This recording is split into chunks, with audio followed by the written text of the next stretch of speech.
I am a mouse. Ha! And my job is to eat things. One really fun thing I get to eat is Twizzlers candy. It makes me happy. They're so chewy, and their fruity flavor is so juicy. So if you have a mouth, and I know you do, may I personally recommend Twizzlers. It's Spirit, horse of She-Ra. Dolls look separately so you can pretend. He's more than just a lovely horse. He has a secret power. When She-Ra lifts her sword up high, he's swift wind, he can fly. With his wings and a horn, he's a fabulous unicorn. The fate of the world is flying with you, Swift Wind, Princess of Power. Swift Wind Horse from the Princess of Power collection. She-Ra dolls look separately. New from Mattel.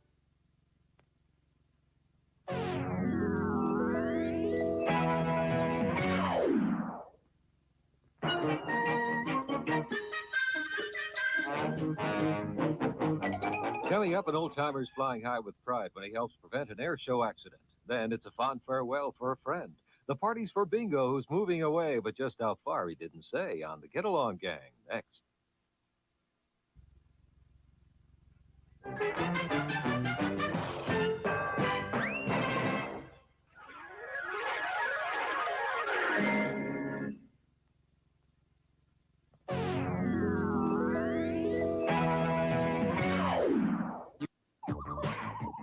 And now, these messages. Hi-ho, SpaghettiOs announces Mr. O's Fun Time Instant Winner Game. You could win one of over 100,000 toys, like a Mattel Malibu Barbie doll or a Hot Wheels gift pack. And the grand prize is a vacation for 4 in Hawaii. Oh, SpaghettiOs. Odds of winning the grand prize of 1 in 21 million for a free game piece and official game rules, write to Mr. O, P.O. Box 3672, Syosset, New York 11775.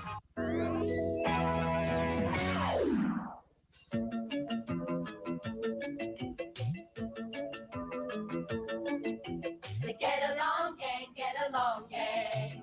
Each one's so special in its own way. Coming up, the babies have fun thinking about their future, but Kermit's all confused. What's he going to be when he grows up? Find out on Muppet Babies. Next. Who's on his way? Get up with the Get Along Gang. Get up. And now, this message. With Alphabet cereal, you can win this robot. Congratulations. Wait for me. Thank you. Begin game. You are out. It's the Alphabet's Robot Instant Winner Game. Millions will enter. 50 kids win. For you. If you look inside specially marked boxes of post-Alphabet cereal for 2 laser stickers, one could say you win a Max Steel. Or for free entry, write Box 1740, New York, New York. I like you.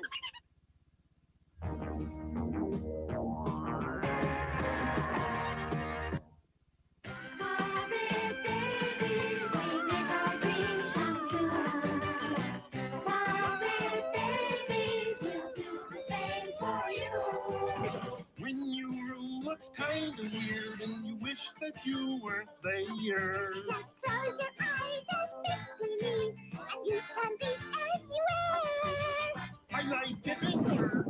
I love great jokes. I'm a robot. I've got my computer. I can do it. Up with the piano. Is everything all right in here? Yes, Nanny.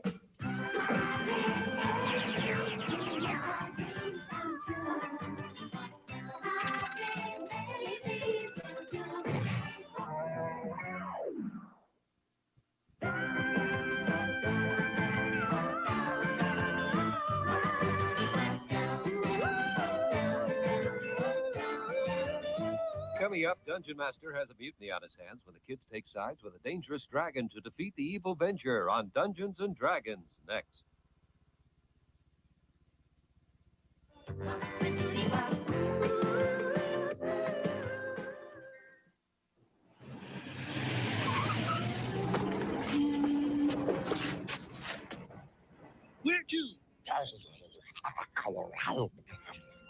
You got it. Bye-bye.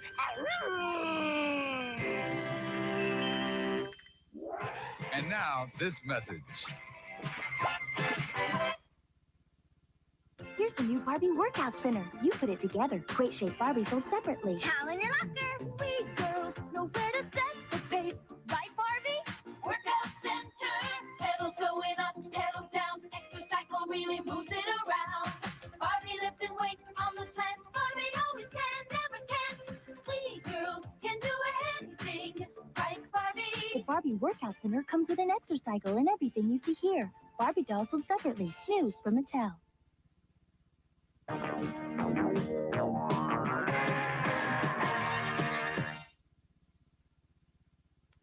This is CBS. These are kids who love these Cabbage Patch Kids. And this is their Cabbage Patch Kids cereal. It's the perfect match. It's Cabbage Patch Kids cereal. It's so yummy, tasting, fun to eat. Low in sugar too.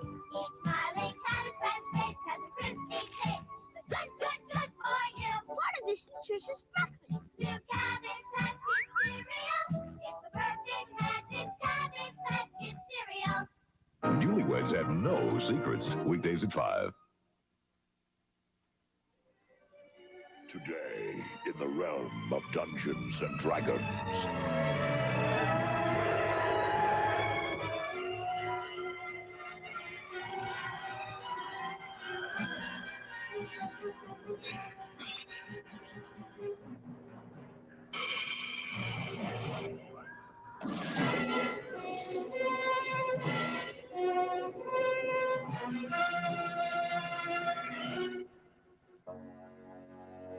Come on, everybody.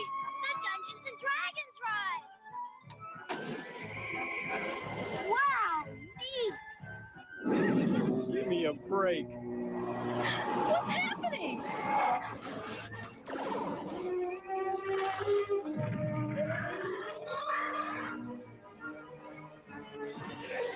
Oh, no. No sweat.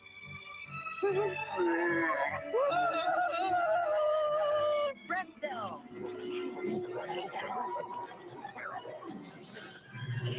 Back off.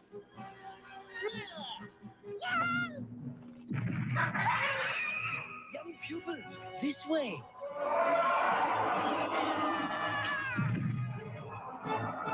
The Dungeon Master, help! There is no escape from the realm of Dungeons and Dragons. Dungeons and Dragons will return after these messages. Dragon Blaster. One more paralyzing Dragon Blast, and what? Freeze, Fisto! Dragon Blaster, Skeletor, Fisto, Roboto, and He-Man figures, each sold separately. Roboto, attack! Your Dragon Blaster can't stop the most powerful robot in the universe. Oh, yeah? Freeze, Roboto! I said freeze! Dragon Blaster, Skeletor, new from the Masters of the Universe collection. Other action figures, each sold separately. From Mattel. Hot kids, give it all you got. Hot kids, you kids, so cool that you're hot. Hey, Kool-Aid! You forgot the pitcher. Oh, no. Oh, yeah. Kool-Aid is for hot kids like you. Kool-Aid is for hot kids like you. And now, back to Dungeons and Dragons. Dungeons and Dragons will return after these messages. Where are you going with those stripes? That's new Aquafresh for kids. Just follow me. Toothpaste? I hate to brush. New Aquafresh for kids makes brushing fun. It's got a zingy new taste kids love. For I do, and it's easy to pump and has a neat top. Great, but how are you going to get those stripes in there? Watch. New Aquafresh for kids. I make brushing fun.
Welcome, everyone. Oh, my goodness. Happy Saturday. I hope everybody's having a wonderful Memorial weekend so far. Oh, man. I hope everybody's got good plans. Let's just not forget what it's about. This is about our veterans who we lost, fighting for our country, fighting for what this country is about, which is about your freedom. So let's not forget that as we celebrate. I yeah, so I know the other day I had a live scheduled. I had a stream scheduled where I was going to go over the burn after reading letter from Roberta Laundrie to Brian Laundrie. And I never got around to it because as you guys, some of you remember, Don Wells had joined my chat, and he wanted to come up. And again, as I said before, far be it from me to not give the father of a missing child a platform to speak up on if they see fit to do so. I was very happy to do so, and I'm glad that I did. And I was very I enjoyed our conversation very much. But I did not get around to the letter, even though that was what was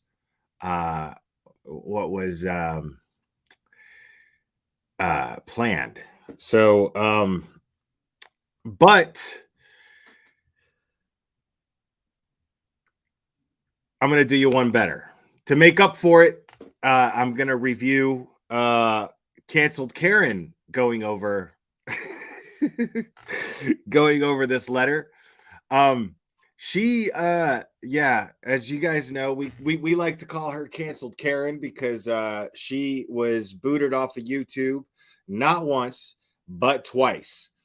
And and you know what? I feel she's been so mistreated by YouTube and by Ray Andriacchio and the court system in Mississippi that she lost this lawsuit with, and it's just really it's just, life is not fair for old Canceled Karen. Okay, people, it's just not fair. So if I have the power to keep Canceled Karen on YouTube in some way, shape, or form, well, then it's my duty to do so. It is my DOODY to do so, people. Okay? I'm not a monster. Not a monster. All right? So, and yes, Canceled Karen is also known as the Critical K. And the Critical K is she's hurting for bucks right now. She's hurting for money. So what she does is she has a Patreon, and in this Patreon, you're right, I am a monster. In this Patreon, she now just puts everything just behind a paywall. And so it's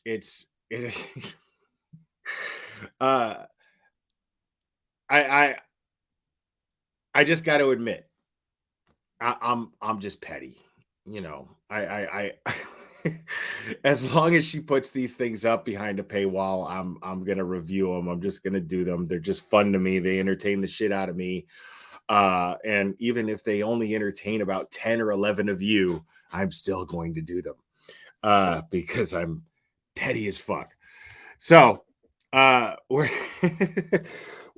we're gonna go over Canceled Karen's we're gonna go over her review of this Roberta Laundrie letter. I mean, everybody's making such a big deal out of it now. The story behind this letter is apparently it was written to Brian Laundrie while he was on the lam. and it was just before Gabby Petito was discovered deceased, and there was a big thing over it. There was a big issue with it. I mean, this case spawned some of the nastiest YouTubers, such as Bullshit Betty, such as Jonatalia Lee Riches. These are if it weren't for this case, we probably would not be plagued with these morons. But what had happened during that case, if you were living under a rock, well, everyone was showing up and going in front of the laundry house and protesting because Gabby was missing. And instead of cooperating and instead of helping the Petitos and the Schmitz to find their daughter, they lawyered up. They decided to plead the fifth and hire a lawyer and not give any information as to any information regarding their daughter and their whereabouts. And this made a lot of people very angry. It made me angry. I'm not even going to lie. So, would I have gone in front of their house and yelled through a bullhorn? No. But I don't blame people for expressing and exercising their First Amendment rights to protest their manner of exercising their Fifth Amendment rights. And I think it sucks that I think it sucks for the neighbors. I didn't think it was fair for the neighbors. And what sucks about that is there were people that were involved in that who didn't even care about what was going on with that. And they just saw an opportunity for content on their YouTube channels. One of those people being MGL, who is no longer on YouTube either. Big shocker. There's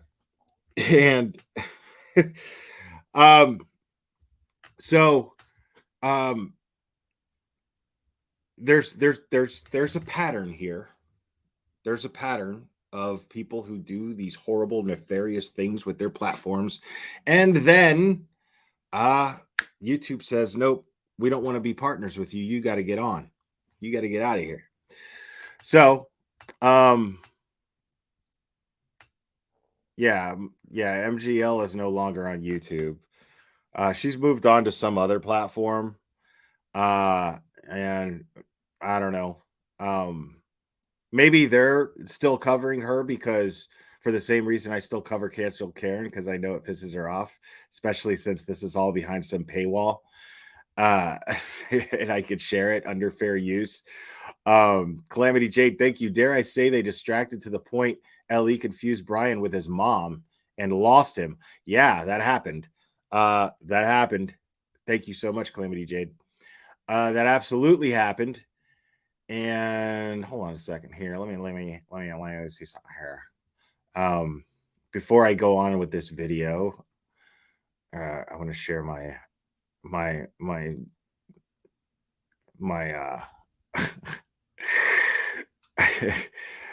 want to share my community post because this is another reason why I'm just doing this one. I don't even know what it's going to be like. It could be boring as shit for all I know. But we'll see. But this is my community post where I said, nice try, canceled Karen. YouTube likes me better than you.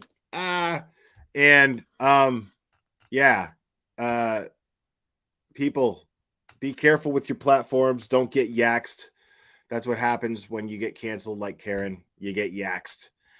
And this is the email I got from YouTube because she tried to copyright strike me. But there's this little thing that we like and that we're all aware of, that we've all been made aware of many times. And it's a little rule where it applies to what I do with these things here. I know Rotten Ralph knows what I'm talking about. I know Petty Patty knows what I'm talking about. I know you all know those two words. I know Crude AF knows those two words. What are those two words, y'all? What are those two words? I don't know why these people, why don't they get this? Why don't they understand? Why don't they understand? It's amazing to me. It just never seems to sink in. It just never does. I find it there. Gerda K's got it. She's the first one. Gerda K's got it.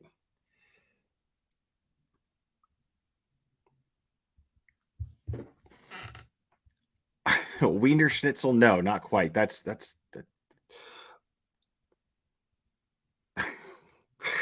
oh man.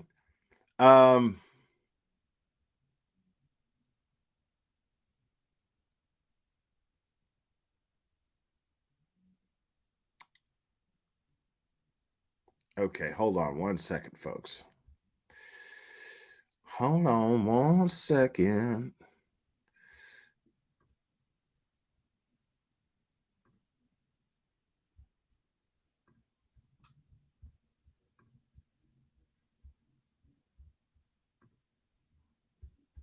Oh, wait, might have to do a little tweaking here. Shit. Hold on a second.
All right. We got it now, folks. Sorry about that.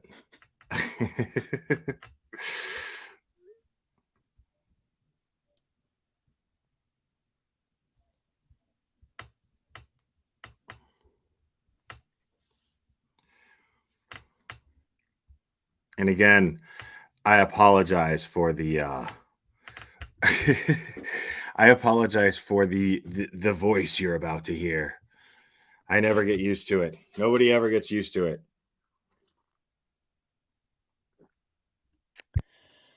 Hi, guys. Come on in.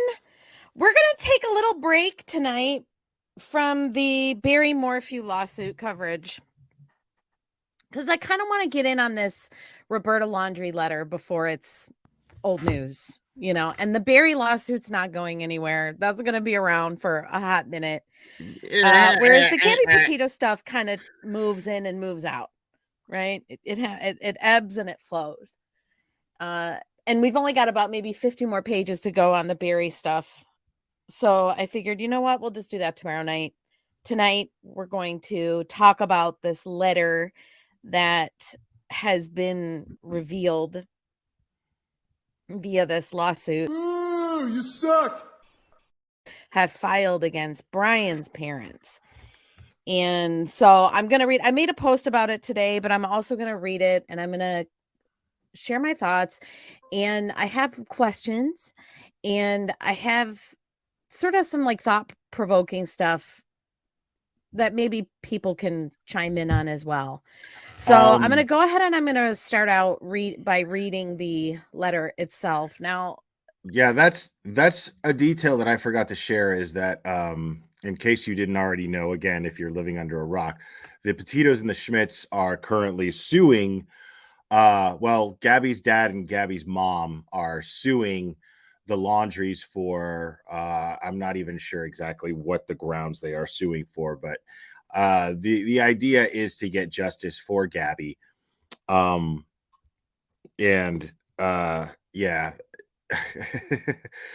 The idea is to get justice for Gabby because this dickhead decided and Brian Laundrie and I know people are like, oh, they lost a son. How do you, well, you know what I mean? Like, you people fucking could have turned him in and you would have saved his life. That's a hard, cold fact. I realize a lot of people don't find that to be emotional distress. Thank you, Team Brittany. A lot of people don't agree with me and they think, oh, well, you know, I thought you were all about empathy and blah, blah, blah. Well, what about the empathy for Gabby's parents and her loved ones? This guy murdered their daughter and then was too big of a pussy to face the consequences and then snuck off into the woods and offed himself, and his parents helped him allegedly. I think they did. I hope they win this lawsuit. I absolutely hope they win this lawsuit. The pictures of it have been released and you can see one of them on the screen. And somebody fortunately did a transcript. So, because the writing is, I mean, look, I don't judge because when I'm in a rush, you know, my handwriting can be. She doesn't judge, y'all. You're lying. And you're a piece of shit. That's right, McGruber. Let her know. Fairly questionable, but it's, you know, it's a little difficult to read. And it's weird papers like this dark, I don't know if it's just the camera or whatever, but the paper kind of, it's weird. It's kind of brown looking. So thankfully somebody's transcribed it because when I first saw it, I was like, oh, hell no, I am not transcribing that. I'll wait for I think it was WFLA that I actually got the transcription from. So I'm just assuming that the transcription is right. I'm pretty sure it's right. Who you trash like all the time. So here goes. Here's the actual letter. I just want you to remember, I will always love you. And I know you will always love me. You are my boy. Nothing can make me stop loving you. Nothing will or could ever divide us, no matter what. And I gotta add that, like, like Karen reading this woman's letter in her voice, it doesn't like help Roberta sound any better. Just saying. Like with Karen's narration of this, it just doesn't help her image at all whatsoever. Just saying. What we do or where we go or what we say, we will always love each other. If you're in jail, I will bake a cake with a file in it. If you need to dispose of a body, I will show up with a shovel and garbage bags. If you fly to the moon, I will be. Yikes. I will show up with a shovel and garbage bags. Now, whether she was just being facetious or not, that's incriminating. That's really incriminating, considering that Gabby ended up dead, unfortunately.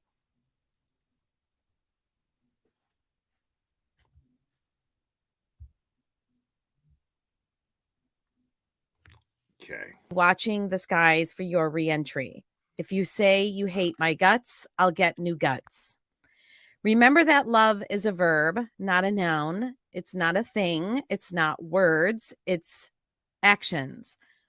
Watch people's actions to know if they love you, not their words. Therefore, I am certain that neither death nor life nor... Now, how can Roberta Laundrie say that?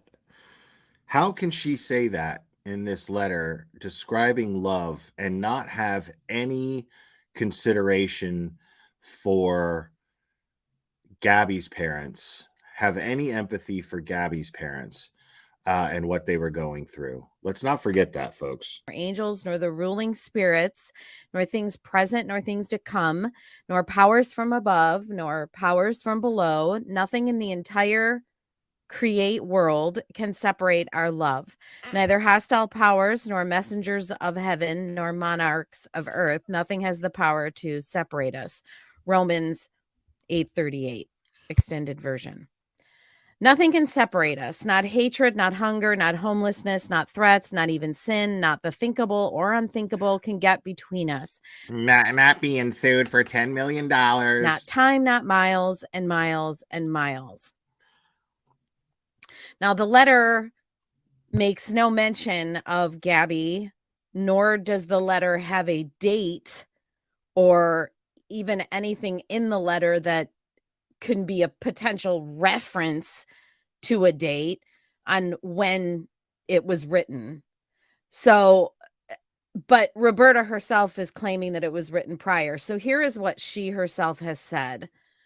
The letter to Brian was written prior to Gabby and Brian leaving my home for their trip. Previously, I submitted an affidavit to the court for very limited purposes, but that is not the whole story. Now that the letter has been shared, I ask that you read it in its entirety and understand that the letter contains other phrases besides those highlighted by Pat Riley for sensationalism and to bolster his case.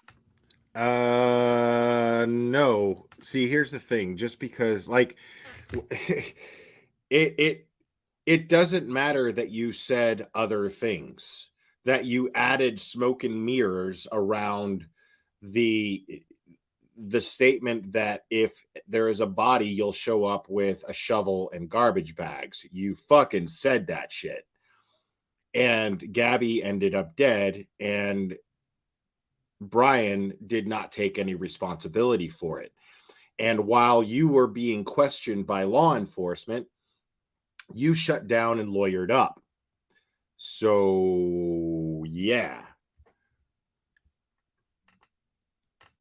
I truly loved my son and simply wanted to convey to him how much he meant to me and how much I loved him. I am sure people use phrases all the time to express to their loved ones the depths of their love. Although I chose words that I thought would be impactful for Brian given our relationship, the letter was in no way related to Gabby. Please read the entire letter before you believe the hype put out by Pat Riley being the Petito's lawyer. Pay attention to how much of a loving mother I am. Not that I didn't give a fuck about these people's emotional distress. And I want to throw in there that it's not known either how the FBI came into possession of the letter. The Petito's lawyer says that it was with his remains, and the laundry attorney said the FBI had it long before his remains were found. And I'm inclined to believe that the FBI had it, possibly was in the van. Possibly it was when they came to search the home. I mean, we don't know, but you see how she's stuttering? Like, you see how Canceled Karen's stuttering here? Because nowadays, you got to remember, Canceled Karen just lost by default a $10 million lawsuit for defamation. So she's got to be real careful how she chooses her words here, because she can't even afford that lawsuit. I don't know what she's going to do about that. So now she's scared that the Petitos are going to come after her. Now, why would you even talk about this? If they're already, if Joe Petito and Gabby's mom are going after the Laundries for emotional distress and they're suing them, why would you not be worried about them coming after you and suing you next? I mean, if I just lost a $10 million lawsuit by default, I wouldn't even touch this shit. It makes no sense to me. This is someone who just can't help but be shitty, and for just a couple of bucks, you know what I mean? Just a couple of bucks that she's making for content on her Patreon. It's amazing to me. I'm inclined to believe they had it prior. I don't believe they found it with his remains. And Roberta continues in her statement, although I do not know the exact date I wrote the letter, I do know that I wrote it and gave it to Brian before Brian and Gabby left Florida for New York, which was on June 2nd, 2021. She also said that she and Brian and Gabby shared a love of books such as The Runaway Bunny and Little Bear, and she claims the book Burn After Writing was the subject of jokes between her, Brian, and Gabby, and is the reason she wrote Burn After Reading on the envelope that contained the letter to her son. Roberta admits that her letter does contain references that some would think about are her son and about Gabby. However, she claims there is no connection between her words and what happened to the couple. I mean, that's pretty fucking incriminating, dude. You know what I mean? That's pretty fucking incriminating. Think about that for a second. So not only does she talk about a shovel and garbage bags if a body turns up, right? Not only is there that in writing, but she also puts on the envelope Burn After Reading. Okay. But we're supposed to believe that she had no knowledge of all it indicates to me is if the FBI got a hold of this letter. Thank you, Cash. I appreciate that. Lurking, smirky, behaving, engage with empathy. Thank you. Yes. If the FBI got a hold of this letter before, and welcome to Logic, remember for 3 months. Thank you. If the FBI got a hold of this letter before Gabby's body was found, well, then that could be an indication that she was already dead. That could be an indication that it was premeditated. I mean, there's all kinds of ways that this could be construed by a civil court judge. And her affidavit continues, while I used words that seem to have a connection with Brian's actions and his taking of Gabby's life, I would never have fathomed the events that unfolded months later between Brian and Gabby would reflect the words in my letter, Roberta explained. The words in the letter could never have been a comment on that tragic situation as they were written so many months before. My words to Brian were meant to convey my love and support for my son through a lighthearted and quirky reminder that my love for him was not diminished and could not be shaken. I didn't get lighthearted and quirky from that letter, though. You know what I mean? Like, I'm not getting a lighthearted and quirky vibe. I'm getting a goodbye vibe. You know, I'm getting a no matter what happens here, know I love you kind of vibe. Not, hey, just wanted to stop in. Just wanted to remind you, mommy loves you. I mean, that's not the vibe I'm getting from that letter at all. By the miles of separation we would soon be faced with. I want to add my own little tidbit in here. Roberta is, to my knowledge, to my recollection, a cancer survivor.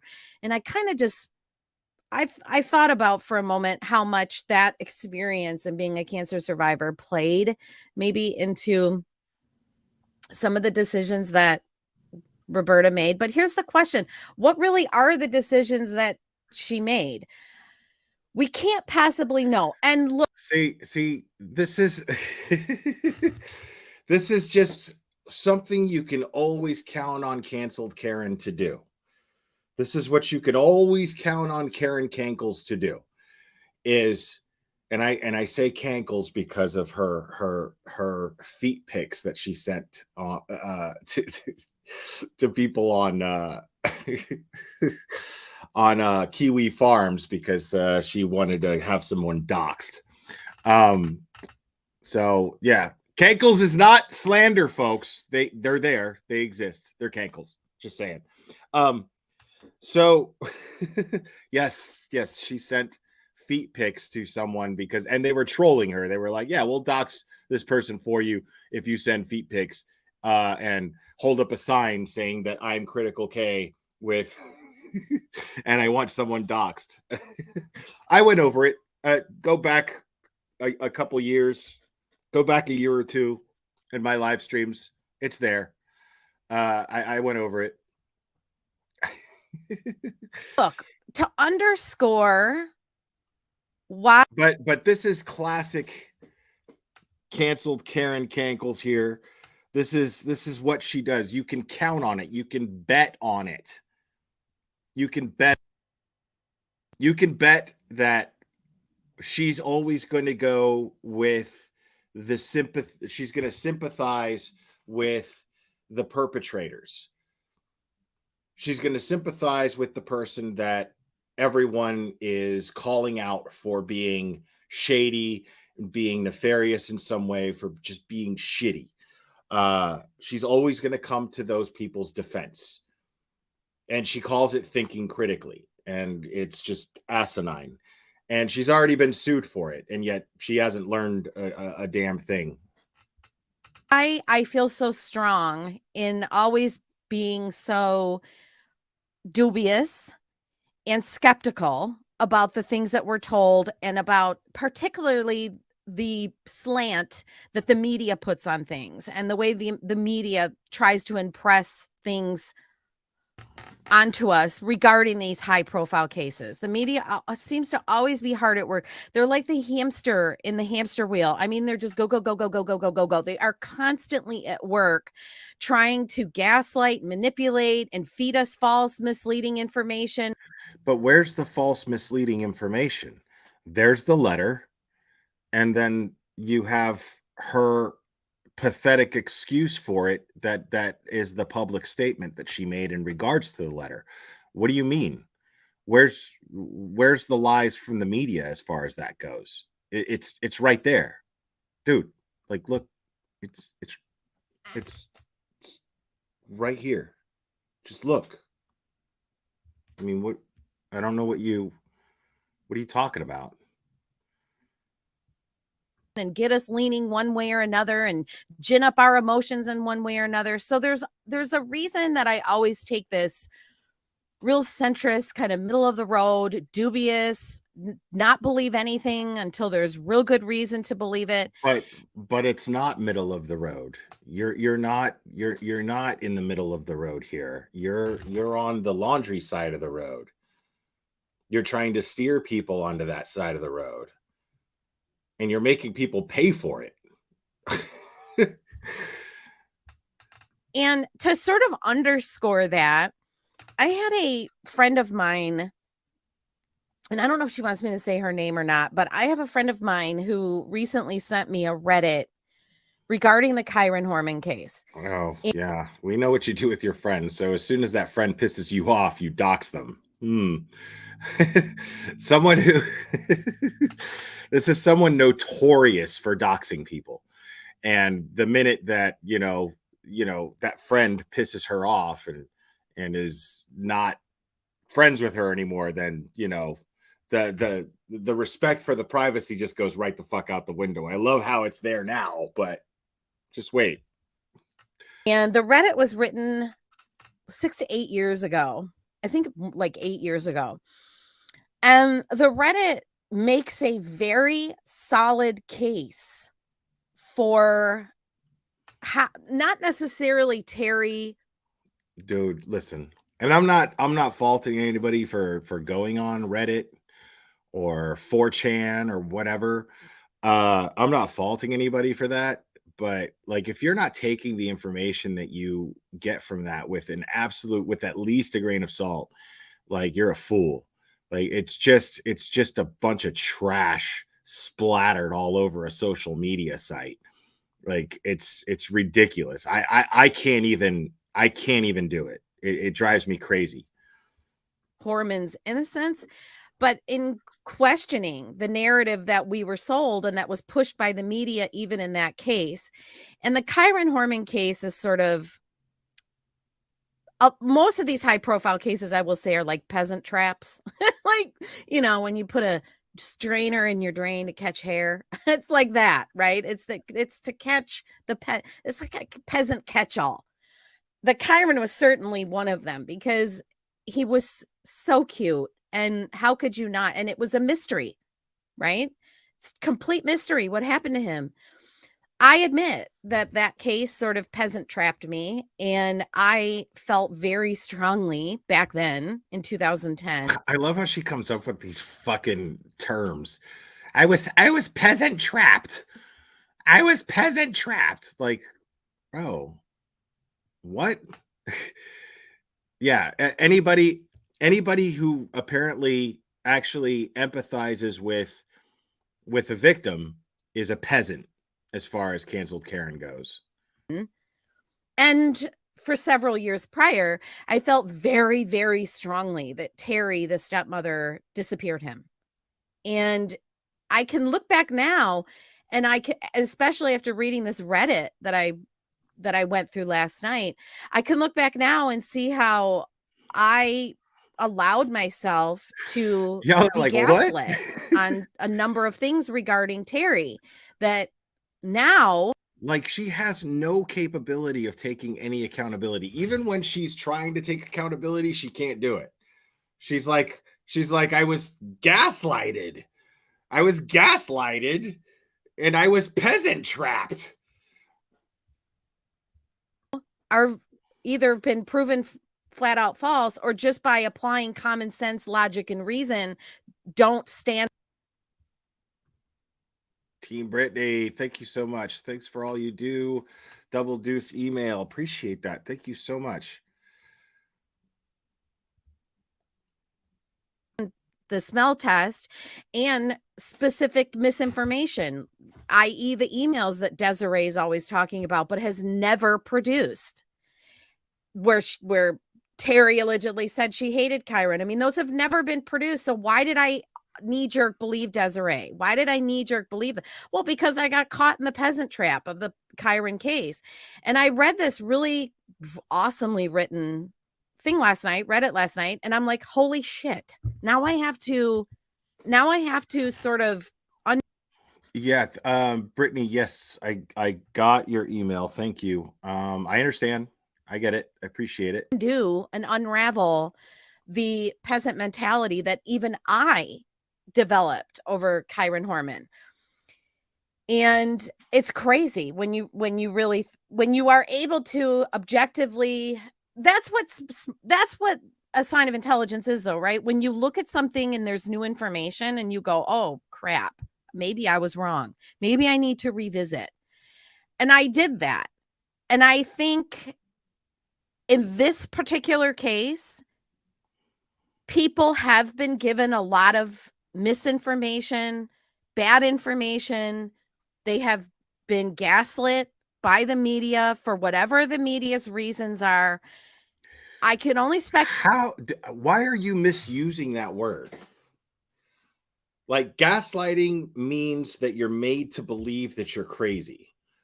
It's an abuse tactic where someone is manipulating you into believing that your imagination is getting the best of you and that you're crazy. That's what gaslighting means. It doesn't mean lying to you. That's not gaslighting. That's fucking lying. You know, like if you're saying that the media fucking lied, then they fucking lied. But how is the media making me feel like I'm crazy?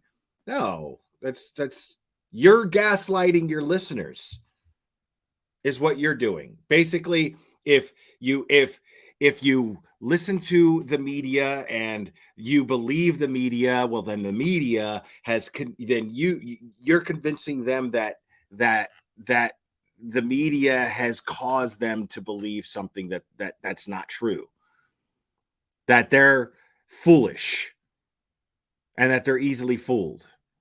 That's not exactly gaslighting, but it's more gaslighting than what you're accusing the media of doing. So I mean, it's ridiculous. You misusing the word gaslighting is more gaslighting than what the media does. What the fuck are you talking about? As to what the media's reasons are, why they do this, why they want to vilify people. While if you get caught in their sites, man, you're dead. If they get you caught in their sites to vilify you, ain't nobody gonna come to your defense. And that's why I sometimes come to the defense of the people like the Laundries, because who the fuck else is? Nobody is. Someone has to present that other side. And back when the Kyron Horman case broke and everybody was so heavily right. To put it more simply, that's exactly what she does. To put it more simply, causes a victim, the victim being the average person, the listener, the consumer. That's what she's doing. She's causing her listeners to question themselves if they felt empathy for the victim in a crime. So yes, it applies. To put it more simply, Cammie, you're correct, and that is definitely gaslighting what she's doing, not what the media is doing, what she's doing. Looking at his stepmother Terry, there was nobody giving the other side. And now that I've read this Reddit by Smoke and Okie, and I'm going to read it, let's plan on doing that Sunday. I'm going to read that to everybody Sunday, and I'm going to really talk about my thoughts in that case. And let me touch on this comment here. Sunshine Dragonfly saying, no, nobody needs to stand up for the Laundries. I agree with you. And let me elaborate on that, because I touched on it a little bit earlier. Cherry, shut up. Don't do it. Don't do it.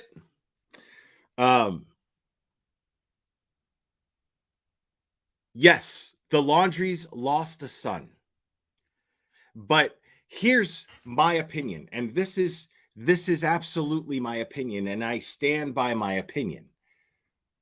I believe that if they had taken the initiative to turn Brian Laundrie in when the cops were looking for him and asking them what his whereabouts were, and I believe that they knew what his whereabouts were, they could have saved his life. So do I empathize with them because they lost a son? Yes, I think that's terrible. It sucks that they lost a son.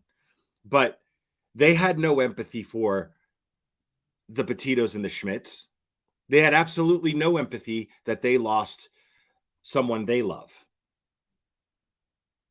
in their actions. And in their actions, by shutting down and not cooperating with law enforcement, not turning their son in and doing the responsible thing, because I understand a lot of people probably wouldn't turn their own kid in a situation like that. There's a lot of people that wouldn't. But the fact of the matter is let's say my son does something like that, because I don't know what I would do in that situation. Honestly, I don't. After this, I feel like I would. When I think about it logically, in theory, I probably would. But the only reason I've come to that conclusion is because I could see what the worst possible result could be, and that happened here. Brian Laundrie offed himself in the woods, and his life could have possibly been saved had they cooperated with law enforcement and helped the Petitos and the Schmitz get some sort of closure and get some answers. They could have possibly saved their own son's life. So if you're going to sit here and be like, well, How dare you? The Laundries lost a son. Well, I mean, they didn't have to. They didn't have to. Now, did they put the bullet, did they put the gun in his hand and have him off himself? No, of course not. Of course not. Or however it was that he met his demise. But there's no murder investigation. You know, I mean, the fact is I'm of the opinion that they could have saved his life. And they could have done it while empathizing with the Petitos and the Schmidts and helping them get answers and closure for what happened to their daughter. So I don't feel too bad for them. I read it. I was like, oh my God. It had me questioning. And I'm like, why didn't I see it back then? You know, because I'm usually pretty on the ball. But that case got me in the gut. And I think this case, like that case, is like that for a lot of people. People see Gabby and she's so cute and she's so sweet. And this story is so sad. And they want so badly to, you know, wrap their. You saw how she started to mock. You saw how she started to mock people for simply feeling bad for Gabby.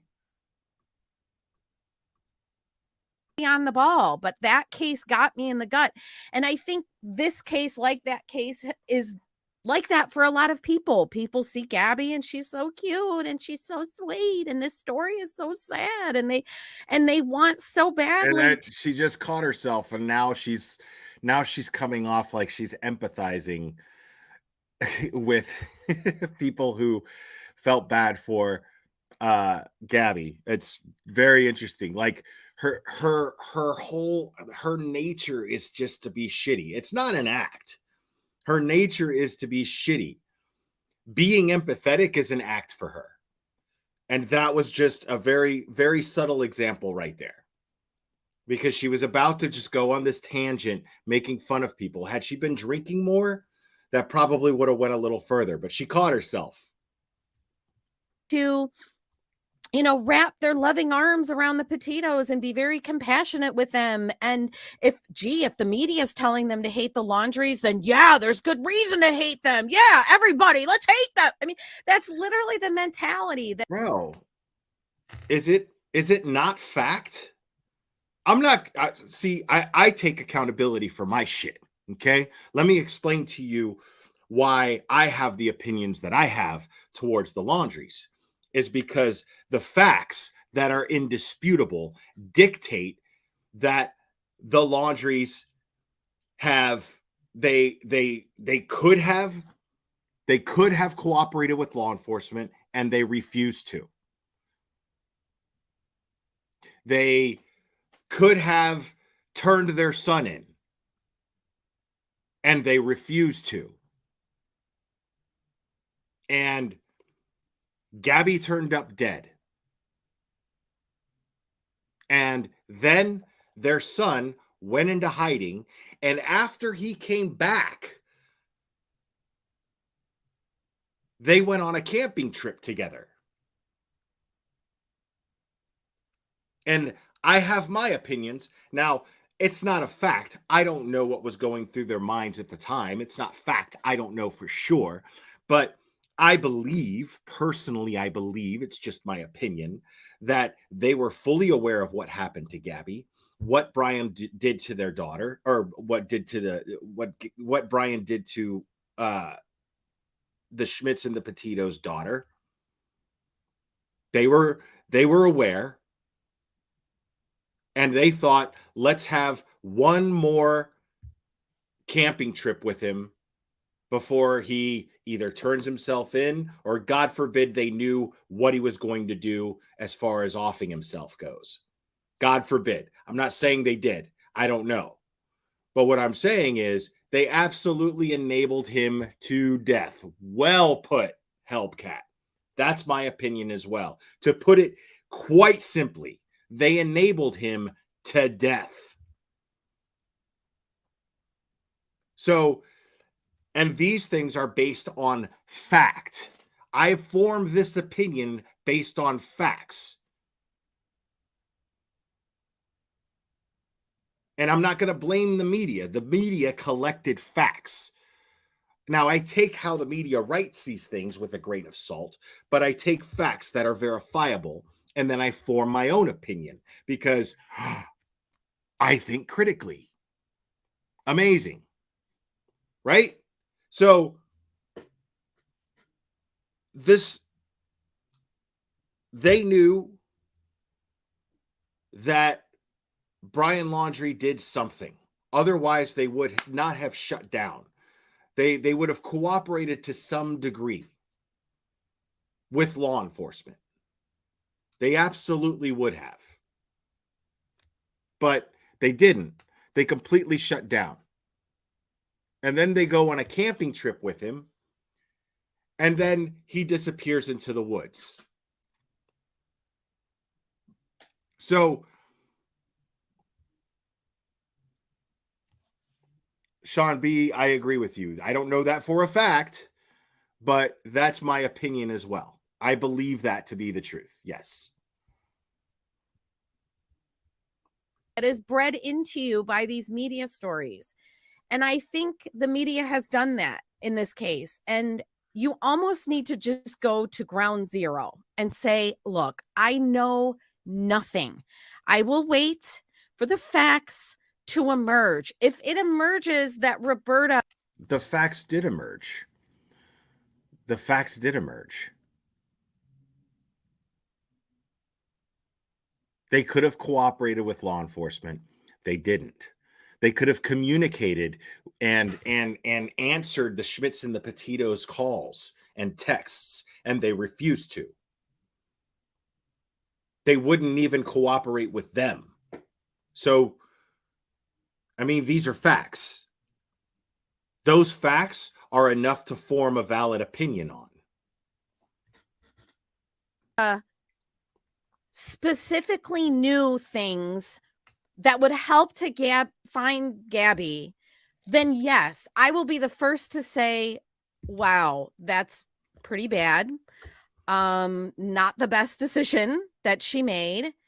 And she should have to answer for that in some way. I will be the first to say. Were you sleeping while the whole world was watching them completely shut down, while Gabby's parents were completely and totally distraught because they didn't know where their daughter was and what happened to her?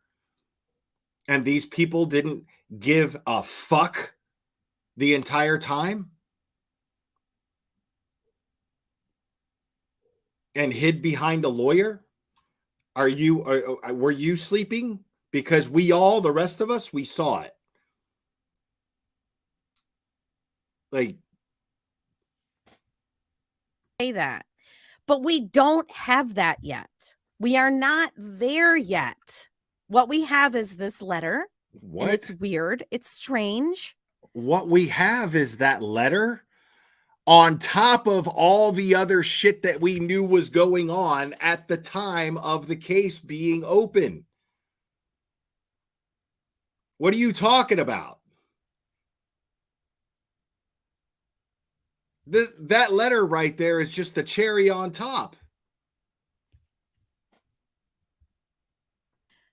But there could be another explanation for it. And there's a lot of unanswered questions. I don't care what the media is trying to impress upon you. I don't care what the Petito's lawyer is trying to impress upon you. I don't. You need to shut the fuck up. I don't care what you need to go to ground zero. That's the best place for you to be, and admit to yourself that you really don't know anything about you don't know anything about Roberta, first of all, and you don't know what she knew, when she knew it, and what she could have done about it, and why she made the decision she made. You really know nothing. You certainly don't know enough to be calling her words like vile and disgusting and I mean, we know enough to call you vile and disgusting. But yeah, I'd say it's pretty safe to call Roberta.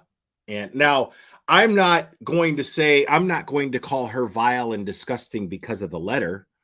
I'm not going to say that, but I am going to call her vile and disgusting because of the way that she treated the Schmidts and the Petitos while they were worried about where their daughter was and what happened to her without any answers. Because it takes a vile, shitty person to do that. Just because you have the right to hide behind a lawyer and plead the fifth, it doesn't mean that you're not a piece of shit for doing it. Just because something's legal, it doesn't make it okay to do it morally. My God, there's people over on the news. It's either Brian Enton or News Nation's Twitter saying she should be in jail. Put her in jail for the rest of her life. I mean, it's I mean, I've never heard them say that. Maybe they did. I don't know. But yeah, I mean, if they knew what happened to Gabby, that's obstruction of justice. If they knew, or if they helped Brian hide, gave him money, if they packed his backpack with sandwiches when he went to go hide from the cops, they aided and abetted a fugitive. So, yeah, they need jail time for that.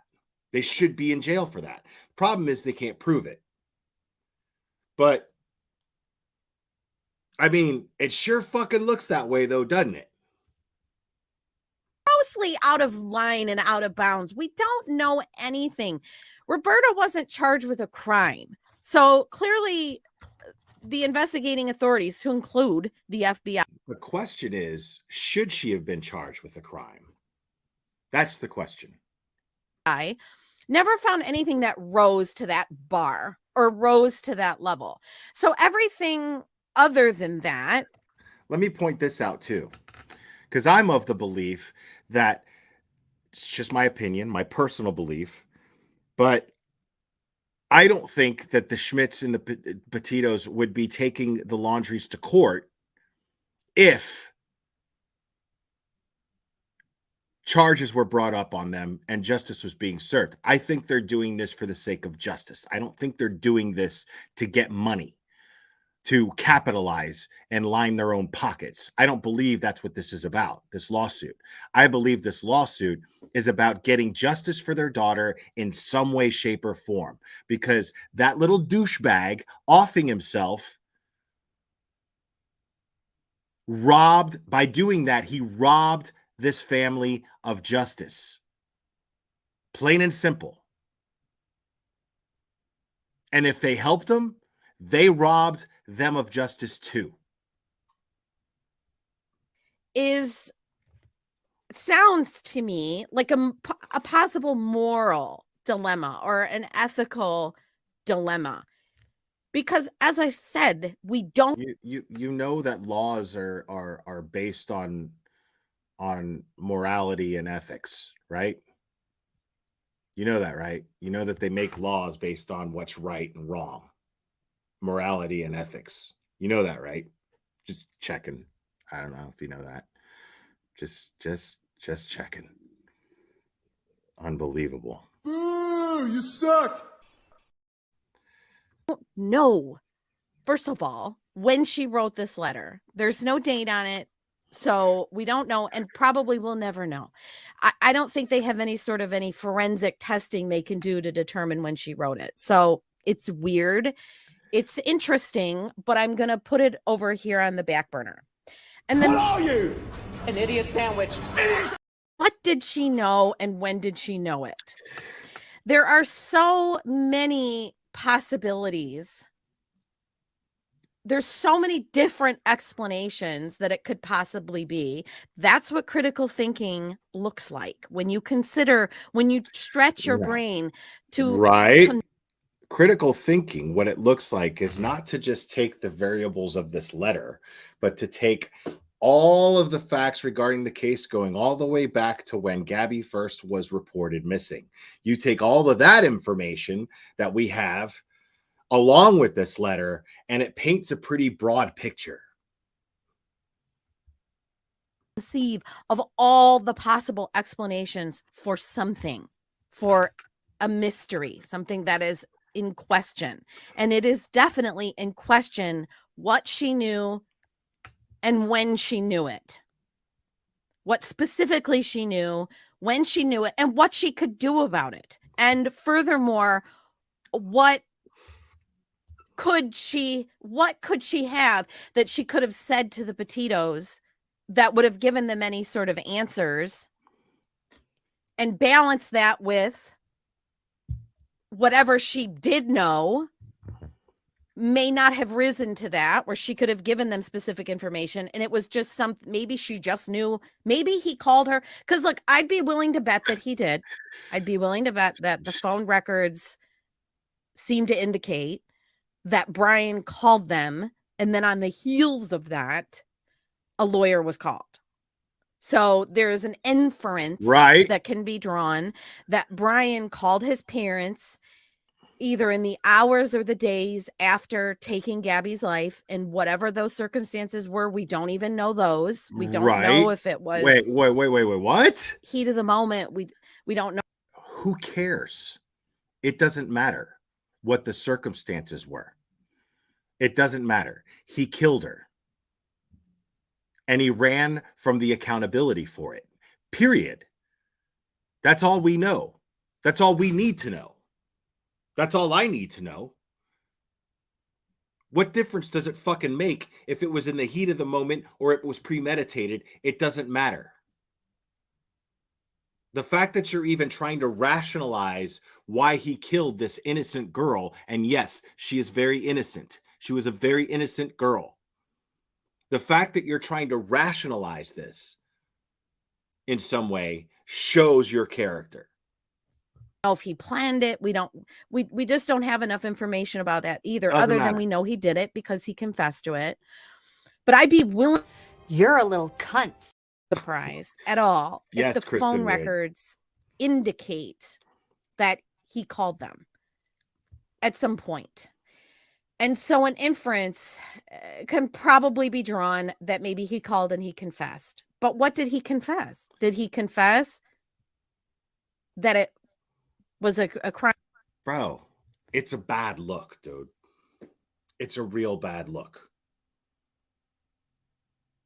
Like, he called them. They said, don't say another fucking word. We're calling our lawyer. Sounds a lot like they knew that he killed her. It looks that way.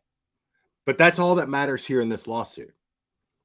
What you're doing is showing everyone that you're just trying to make excuses for this woman and her behavior and the way that she handled and the way that she treated the Schmitz and the Petitos, which is why they're suing for emotional distress.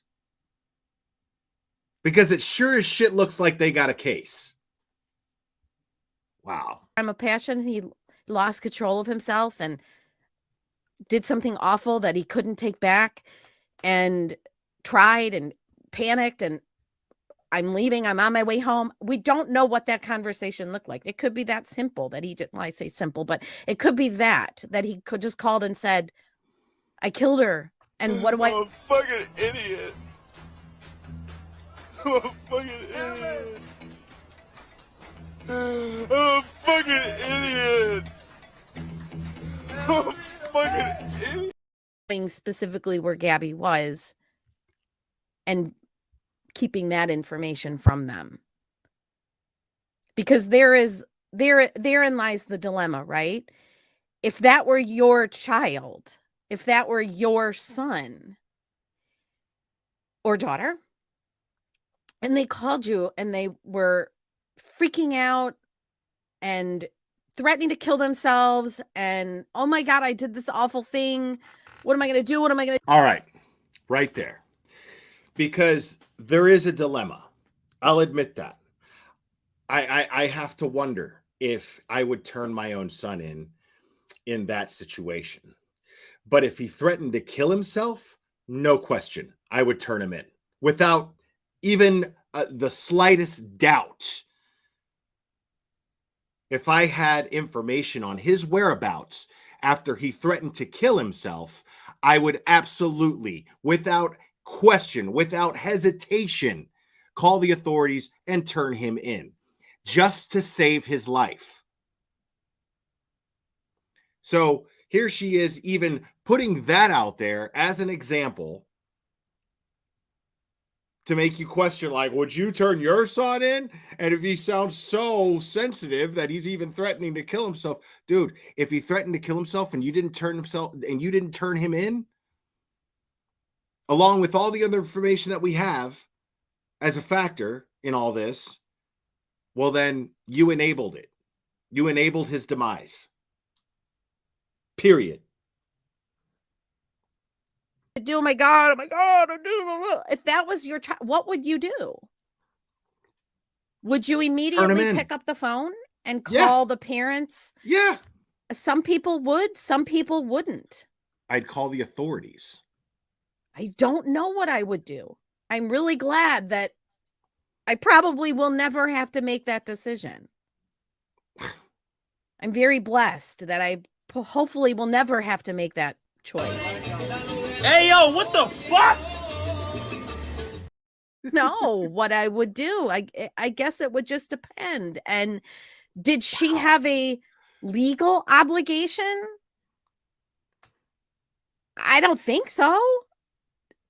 I mean, they called a lawyer. The lawyer probably said, say nothing. Where do you get these fucking idiots, huh? Where do you get them? I mean, let's be honest. For smart as I think Chris and Roberta appear to be, you know, you always have to be careful how much credit you give people. They might not be that smart, okay? And they look older. They're clearly not that smart. They look, you know, they're in a different age group. So I really don't know how smart they are. A different age group. I don't think that what they did, Bro, I don't get this. Your demographic is people their age. Your entire demographic. What do you mean different age group? What the fuck are you talking about? Sense that they're calculating, cunning, malicious people. I think it was probably... You're a magnificent cunt. Terrible, scary. And they were afraid their son was going to kill himself. And they didn't probably want him to. Well, of course, they didn't want him to.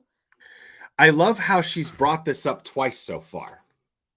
I love that she's brought up the possibility of him killing himself and them knowing about it and still making excuses to not turn, and that being the excuse of not turning him in. When to me, that's the absolute number one excuse why you would turn him in. What?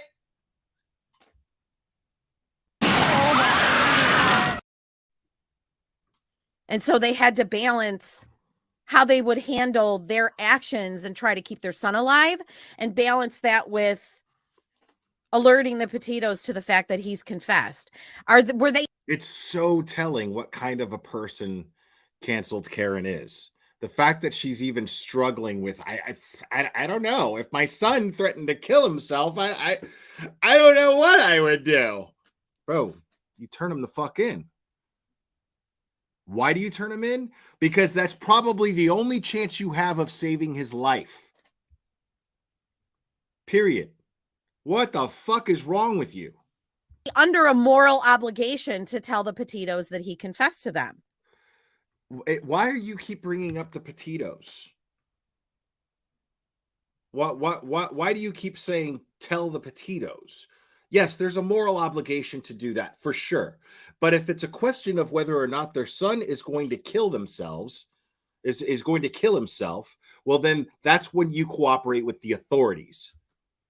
It's not even a question anymore whether you want to cooperate with the Petitos or not, whatever. But if your argument is, I'm just trying to protect my son, then you absolutely fucking turn him in. Unbelievable.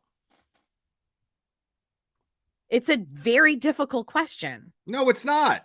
Not even close. I don't know if it's the best place to let a jury decide it. What? Bro, what are you talking about, man? for that, because it is one of those gray areas that is so difficult. You can't possibly know what you would do. And for all the people that would say, I throw my child under the bus, I would call the police, I would have them arrested. Nobody's saying I would throw my child under the bus. Nobody's saying that. I would throw my child under the bus. You can say that, but if your child was threatening to kill themselves, would you? Yeah. I mean, we can also go into this argument and say, well, boy, cunt. Called and had him arrested. I don't know if you can say that. I don't know. I wasn't there. I wasn't there for the play-by-play, minute-by-minute. And these people. 3 different examples coming out of her face that she would not turn her kid in just to save his life. Karen, what? People were under siege. I think that's another thing a lot of people forget. They were literally under siege. They had media camped out on their front lawn. They had Bullhorn Bettys camped out on their front lawn. They had the entire social media hating them. The world hated. There's a reason why. There's a reason why that was happening. The reason being is because they were doing something completely immoral and unethical. This young man was responsible for a girl's death, who has a family, who is worried sick about her.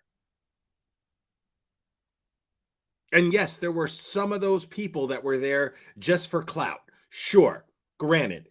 But those were there were a lot of people out there. The media was out there, not because they're just shitty. The media was out there because, yes, the media is a business conglomerate, so they have to make money somehow. And in order to run a business, there's the supply and demand system, right? So the demand from the people was, these people need to do the right thing. That's why the media was out there, because the public was demanding that they do the right thing. That's what the media was doing out there.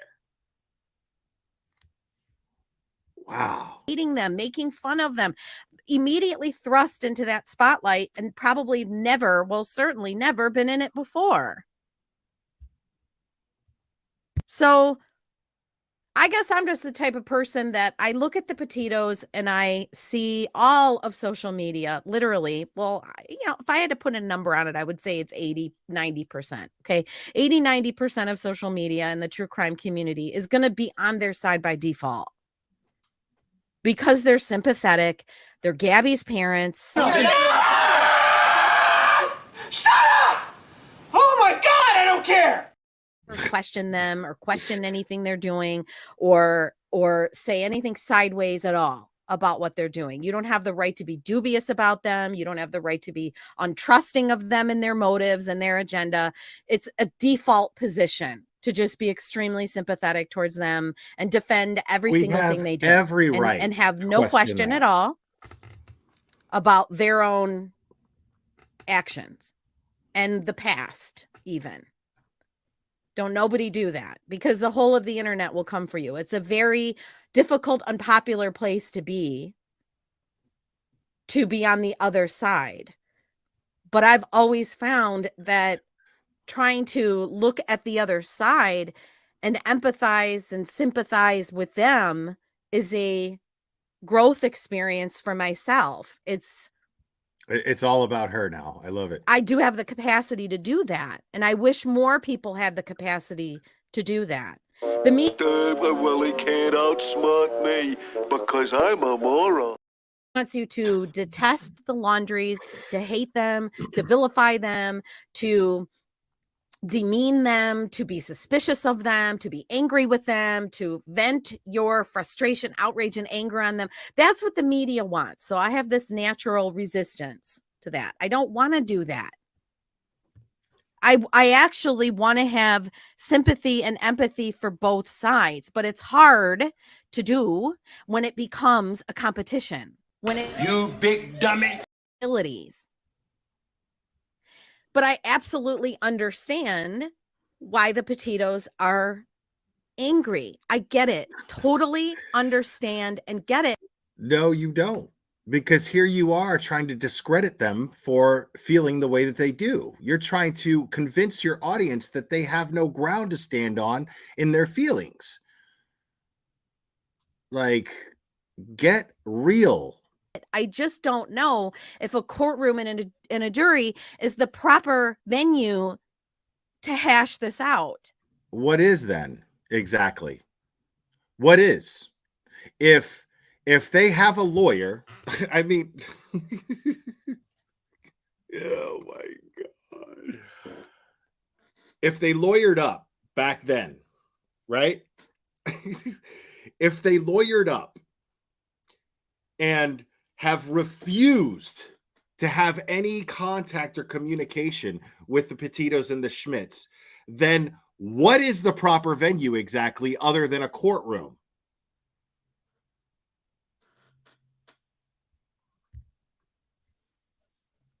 Because it's such a gray area, and it depends. There's so many circumstances that it depends on. It's not as simple as would you turn in your child or protect your child.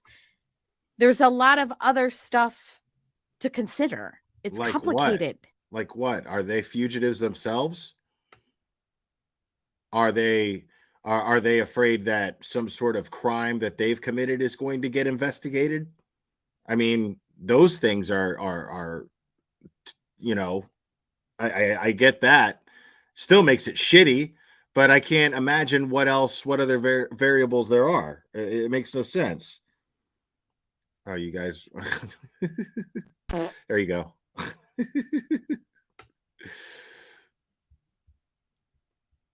Yeah, I mean,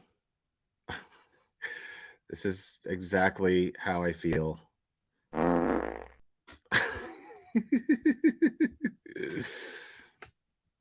Human beings are messy and complicated. We cannot keep trying to solve everything in a courtroom. Stuff happens. It's so funny that she can't help but make it about her. Because, I mean, she just threw logic completely out the window to make this argument simply because of her feelings about getting sued and not fucking doing anything about not meeting the court's requirements, not even attending court, not even acknowledging the court. So, like, I that's hilarious to me. Like, she's straight up trying to, like, she's trying to, like, make this argument here, and then she just threw logic out the window because she's making it about her. That a court is not always the best venue. Of course it's the best venue. What other venue are they supposed to have? Tea time? What the fuck are you talking about?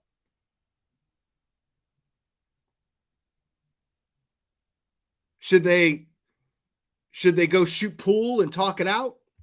These people won't even answer their texts. What are you talking about? Like, this is just all about you and the fact that you couldn't even process the fact that you were being sued and you lost by default.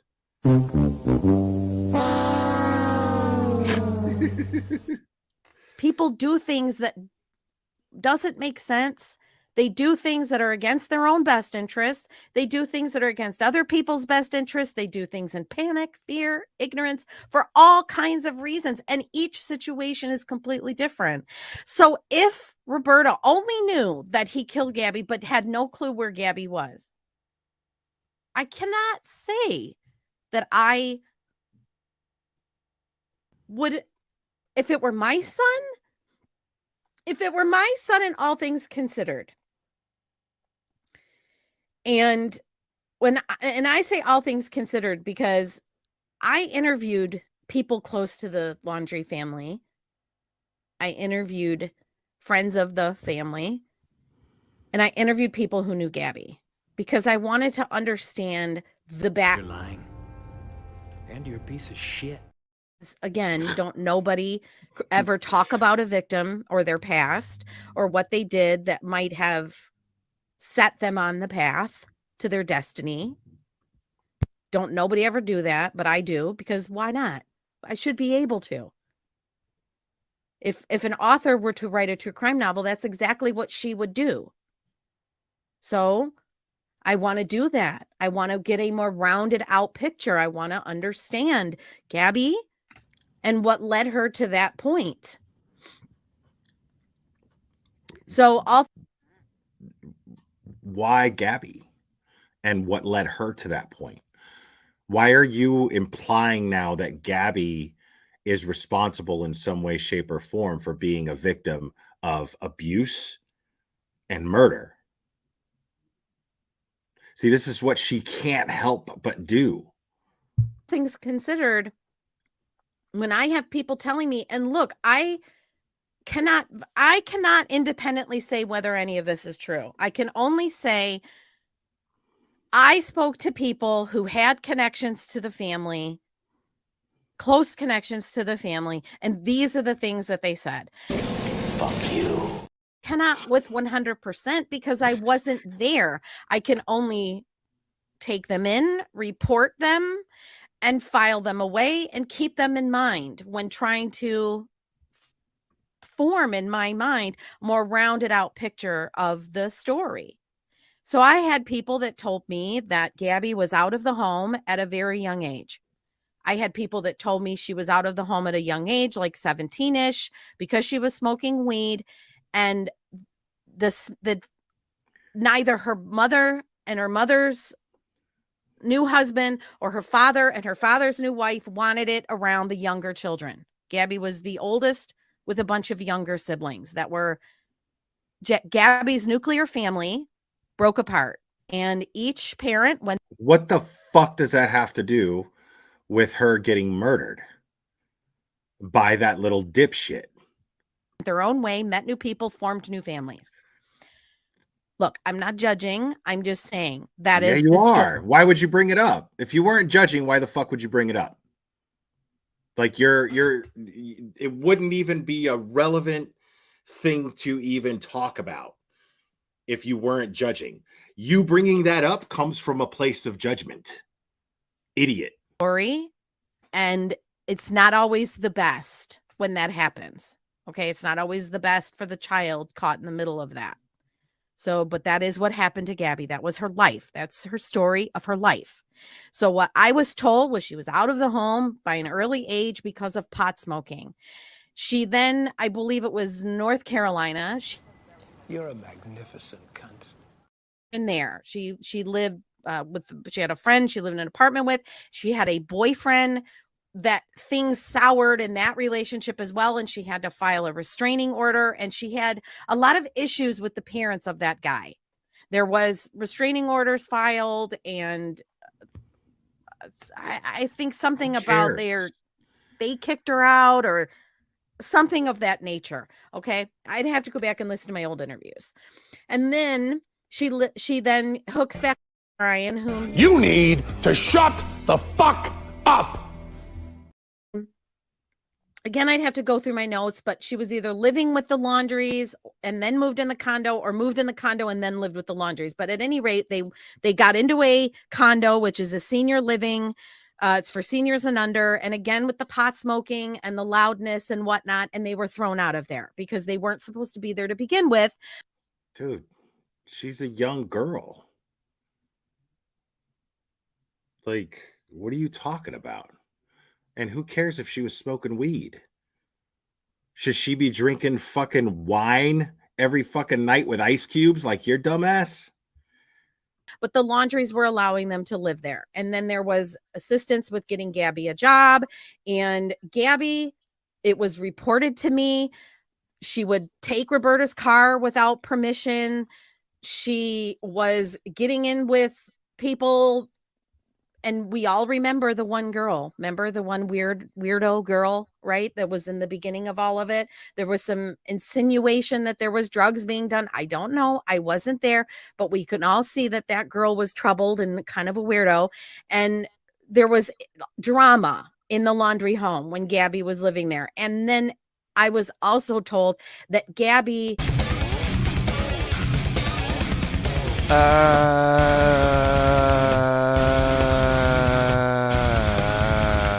Gabby's father called Brian Brianna and made homophobic remarks towards Brian. So there was some anxiety there. It's just so funny how she can't fucking help it. She just can't help but be shit. Some stressors there, hostilities there. It wasn't exactly rainbows and butterflies. And Gabby was reporting on, I have all these problems with my parents. All of this shit. This is all. She wonders why people call her such a vile piece of shit, right? The reason why they do that, Karen, is because none of that shit is relevant to the fact that she was murdered. None of it. None of that shit is relevant to the fact that she was abused and murdered. Nobody lives a squeaky clean life. And as a kid, your kids make mistakes. But that is totally irrelevant. How for you to sit here and act like a victim because people call you a piece of shit when you want to point out a kid's very common, simple mistakes of being a kid, some of them not even mistakes. You don't know the fucking circumstances, and that's all fucking hearsay. For somebody so fact-driven and is like, oh, well, you got to think critically. If you don't think critically, you're a peasant. Well, somebody who thinks that way and says all that shit, how are you going to sit here and talk about a bunch of fucking nobody assholes who talked on your channel? Because we've seen the kind of people who are willing to talk to you on your channel, haven't we? We've seen that type of person, right? Amy. Letitia, stop. Excuse me. I'm sorry. Power of attorney. Oh, Jesus, man, these allergies. Anyway, we've seen those kind of people and the credibility that they have. And for somebody who wants to think so critically and wants everybody to think critically, here you have a bunch of nobody fucking morons who just want to be on a YouTube channel for God knows what fucking reason and talk to your dumbass for God knows what fucking reason. And you want us to believe that these things about Gabby are true. All you're doing is spreading rumors and hearsay about Gabby when you're all about the proof, right? And yet, none of this shit is even relevant. None of it is relevant to what happened to Gabby. None of it is relevant to the laundry's behavior towards the Petitos and the Schmitz. None of it is relevant at all. But you just want to throw shade on Gabby, on a murdered young girl.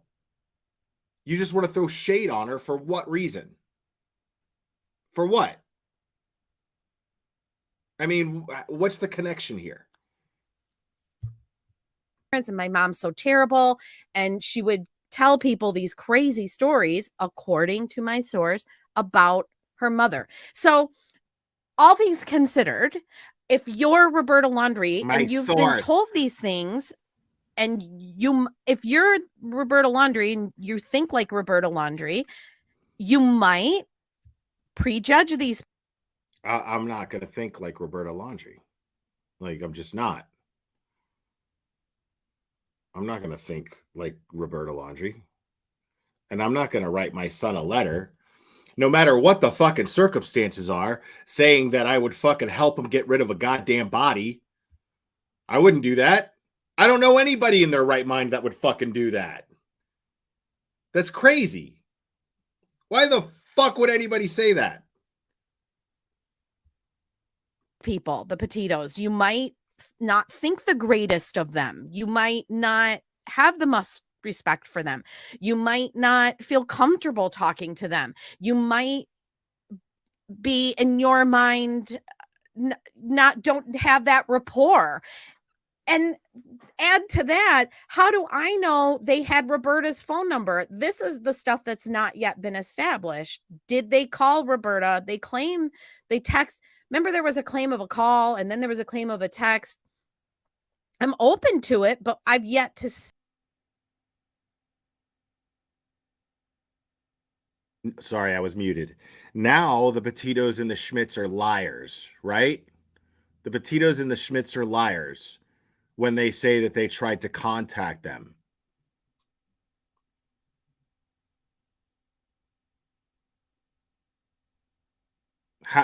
Why would they lie about that? Because they're planning this lawsuit this whole time, right? Big plot to sue. I mean, see any real evidence or proof that Roberta got their text and deliberately ignored it. And even if she did, she may not have had that rapport where she would talk to them. She may have another. Why would they claim that if they couldn't prove it? Because if I remember correctly, it was a while ago, but if I remember correctly, they answered them like once or something like that, and then stopped communication altogether and lawyered up. That's the way I remember it. I could be wrong, but I remember that happening. Other words, the well may have been poisoned there. That might just be how Roberta thinks. Would it be how I would think? I don't know. If my son's girlfriend was feeding me all kinds of bad information about her parents and complaints and griefs and gripes and saying, well, they made me leave at a young age and I wasn't prepared to be out on my own. You're getting that information through like a third or fourth party. Like, that's not even remotely reliable. I don't know. I might judge them. I might feel very sympathetic towards her. I might be frustrated that my son was in a relationship with a girl like this who came from a home like. Now, I just want to say, if the Petitos or Schmitz are watching this, just let me know if you need this. You're more than welcome to use this content, for any type of proof if you decide to take any legal action against Canceled Karen. She loves to get sued, apparently. So just letting you know. Like that, that might add to my frustrations. I'm just thinking. Happy to help. Thinking outside the box here. We just don't know what Roberta's mindset was regarding these people. And that's kind of an important element to me anyway. And some people might come at me and say, well, Kay, it doesn't matter. It doesn't matter if she didn't. Gabby was missing. And if they knew she was dead, they had a. Well, again, then I'm going to revert back to she had a moral obligation to tell them what? To tell them that Gabby was dead? Well, that in her mind, she would see that as betraying her son. And in her mind, this betrayal of her son might cause her son to take his own life.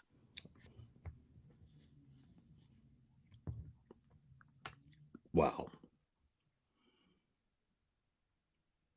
But he took his own life. He did. Because, see, that's the thing is, as a parent, and I think most parents in chat would agree with me, as a parent, what a parent would normally do when they're protecting their child is there's no limit to what they would protect their child from, including themselves. So I don't know where it makes no sense that you're rationalizing this in that way. It's crazy to me that you're rationalizing it in that way. It's crazy to me that people pay you for this shit. It's crazy to me. But they don't have to. Listen, y'all can watch Canceled Karen shit over here for free. Just saying. I'm gonna keep doing this. So Anytime y'all want to watch Cancel Karen, come on over here. I'm going to have it, and we're going to go over it because I'm a petty fuck. And because I wasn't there, and because I just don't know, I wasn't there for the day-to-day play-by-play. Once Brian got home, I wasn't there to be privy to any conversations that happened between them. If there was conversations at all, did Brian not share much with them? I think people are just assuming that he shared more with them. Maybe they had a relationship with Brian where they were on tenterhooks with him, where they were afraid to ask, they were afraid to poke and prod, they were just glad to have him there. Maybe they were trying to protect him in any way they could. Maybe they did.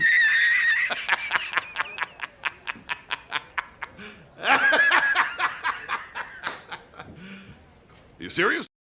Between Brian and Gabby that weren't the best, that maybe there were claims to me that Gabby was emotionally unstable, that she would be depressive and manic and possibly was self-medicating with weed. And that takes me down another avenue. So you gotta stay away from the devil's lettuce. Don't self-medicate with the devil's lettuce, people. It'll ruin your life. That weed, it'll get you. Don't self-medicate. It's not the answer. That weed will kill you. If my child, that's another question that I have for people. If that were you and you had a child and your marriage broke up and you ended up marrying someone else and creating another family with them, and you had younger siblings, and then you had this older child who was 15, 16, 17, and they were smoking weed in the home, how y'all, this is a lot for me to deal with. I gotta self-medicate here with some fucking Advil, bro.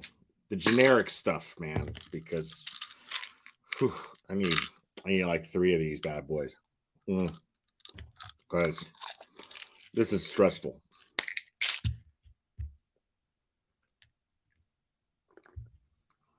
would you handle that? What would you do? Would you push the child out to protect the younger ones?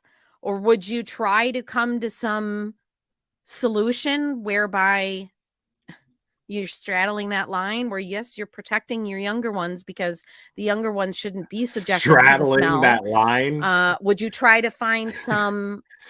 So how did you like that? Loved it. I want to ride that horse again sometime. Ooh, yeah. Wow. About that as well. Is it even true that they pushed Gabby out? Did Gabby leave of her own accord? Did she just get pissed off and pack up her bags and leave and then badmouth her family? I mean, Lord knows she wouldn't be the first teenager to do that. What? Bro, what are you talking about, man? Families, and I feel pushed out. I mean, that's a possibility too, of course, you know, and it could have been embellished and exaggerated, and Gabby could have been difficult to deal with. So, I mean, that's a possibility too. There's just so many. I don't know how people can be forming such firm opinions about anything in this case when there's just so little that we don't know. Dude, there's so much that we know. There's so much that we know. Everyone was hanging on to this case so tight. Like, everyone wanted justice for this girl. They wanted justice for her family. The whole country was watching this. Parts of the other parts of the world were watching this. This was the biggest case. I mean, dude, Josh from the Dad Challenge podcast covered this case. He doesn't even do true crime. He calls it real crime. I call it real crime by accident because he calls it real crime by accident because he didn't even know what the term true crime was. He was like, I don't do real crime. Let's look at this. He totally Forrest Gumped the fucking case. And then he ended up being featured as a source for information on the Peacock channel when he did the one live stream covering the case. It was that simple to cover. It was that much information that was available. It was that simple to cover, where Dad Challenge Podcast, my homie, decided everybody's talking about this case. Let's explore it together. Didn't know anything. He was like, let me look at this. I don't do real crime. I don't. That's why I call it real crime, because I was like, dude, you Forrest Gump the fuck out of this thing. You killed it. It was amazing. You did great. So just like, I look at it like, okay, and that's how you do it. I was like, you it was amazing. So I'm not calling it true crime anymore. I'm calling it real crime from now on, because that's how it's supposed to be done. You know, I tried to get to the bottom of some things, but there's just so much that we really don't know. And to form these firm conclusions that the Laundries are so terrible that they deserve this public tarring and feathering, and this very loud, I've talked about this so many times, social media can become just a cacophony of the voices all saying the same thing. And it's disturbing. There's a reason why everybody was saying the same thing. It's because they all saw the same evidence. They all saw the same, they all got the same information. Everyone got the same information, and it was real easy to come to the same conclusion. These people were completely and totally dismissive of a missing girl's family and that missing girl. Like, we all saw it. We saw it. We watched it in real time. What the fuck are you talking about? Disturbing. Like I said, if you go on Twitter and you go to like Brian Enton, or you go to News Nation, or you go to one of those bigger outlets that are discussing this, and you read the comment section, it's just comment after comment after comment, calling these people vile, disgusting, evil. She spawned Satan. She raised a child. She raised a killer. She's a disgusting woman. They're repulsive. Didn't she raise a killer though? I mean, she didn't. I mean, Brian Laundrie's her son, right? Brian Laundrie killed Gabby Petito, right?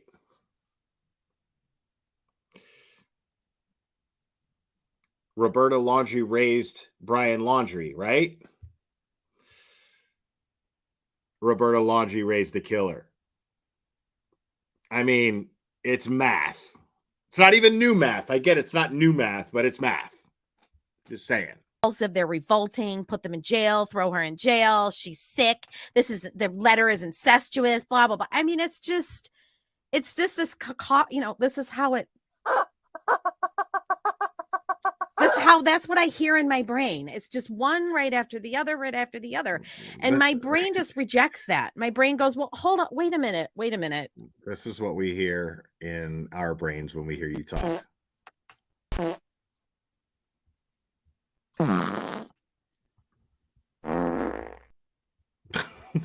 There's a lot we don't know. There's a lot that maybe if we did know, we wouldn't be saying these things. And of course, it could be the flip side. It could be really bad. It maybe they did know where she was, and maybe Brian did tell them exactly where she was, and they didn't. They allowed these searches to go on and on. I mean, that is pretty bad. If they did know that exactly where she was, and they sat back and they allowed for there to be millions of dollars to be spent in and allowed her family to those days of not knowing, that's pretty bad. Yeah. But I've not seen proof of that yet. And I see so many people behaving as though there's solid proof of that. Dude, all we're saying is they refuse to cooperate with law enforcement. If they had nothing to hide and they cared about Gabby, they would have cooperated with law enforcement. Like, that's a big thing. For them to just decide not to, don't do it, Cherry. For them to just decide we're not going to cooperate with law enforcement and we're going to lawyer up. That's pretty telling that they know something. It's not unfair to come to that conclusion. You're saying that, oh, well, there's no proof that they knew anything. No, I mean, why wouldn't they cooperate? This girl lived in their house. Because it sure as shit looks like they knew what happened to her and decided to keep quiet in order to not incriminate their son or themselves. That's sure as shit what it looks like. You know what I mean? Like, just because they have the right to do it. God damn it, Cherry. Damn it.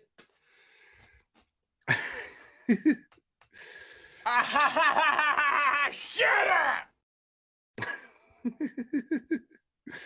Nicole Schmidt and Joe Petito claiming that isn't proof. That's just their claim. That's their position. That's what they believe. But their lawyer wouldn't even take their case if their lawyer didn't think that they could prove it in court. And just earlier, you were saying that court is not the place to handle this. It's not the proper venue to deal with this problem. Why wouldn't court be the proper venue to deal with the problem? That's where you can prove it, right? I mean, which one? You got to keep that same energy, Karen. Like, you got to do it. I mean, I don't know what you're getting at here. I am not gay. I have relationships with women and sex with men. And I got news for you. That means you're gay.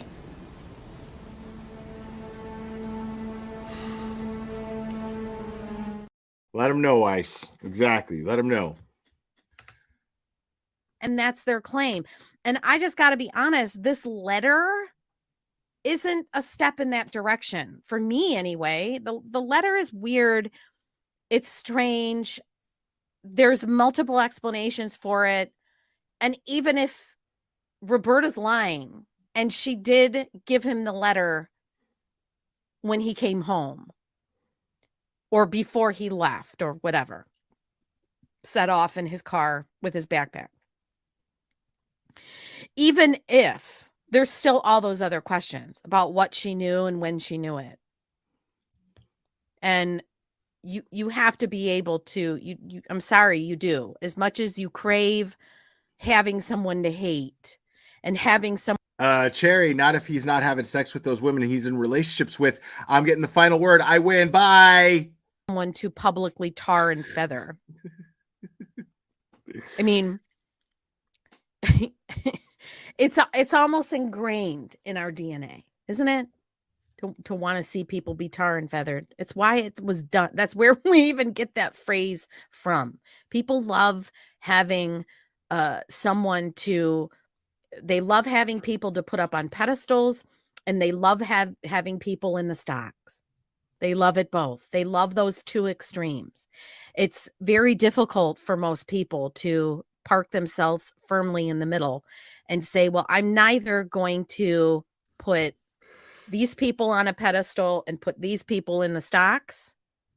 I'm going to do neither and wait for real facts and evidence to emerge. Clearly, the Petitos and their team feel that they have enough to prove that the Laundries knew something that they could have told that would have spared them the agony of those days.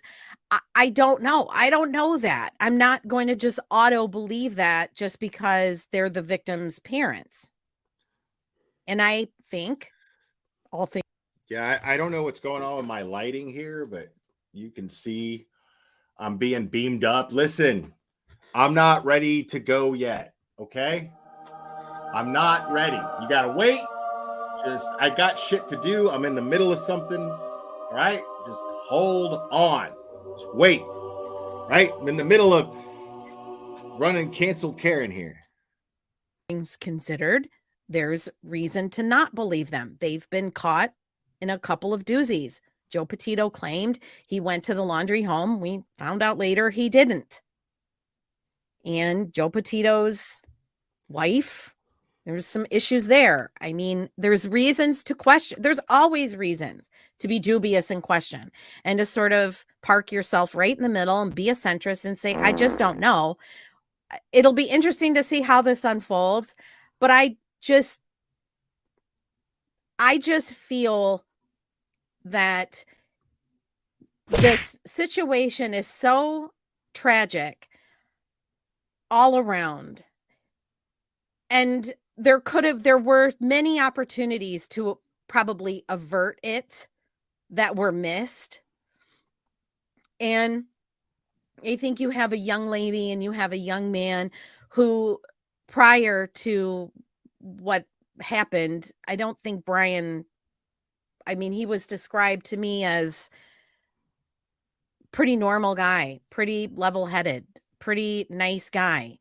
It was described to me that there was some issues in the relationship with Gabby where Brian went along to get along, didn't let her wear the pants and didn't question things and went along. And there's reason to believe that because he went. Wow.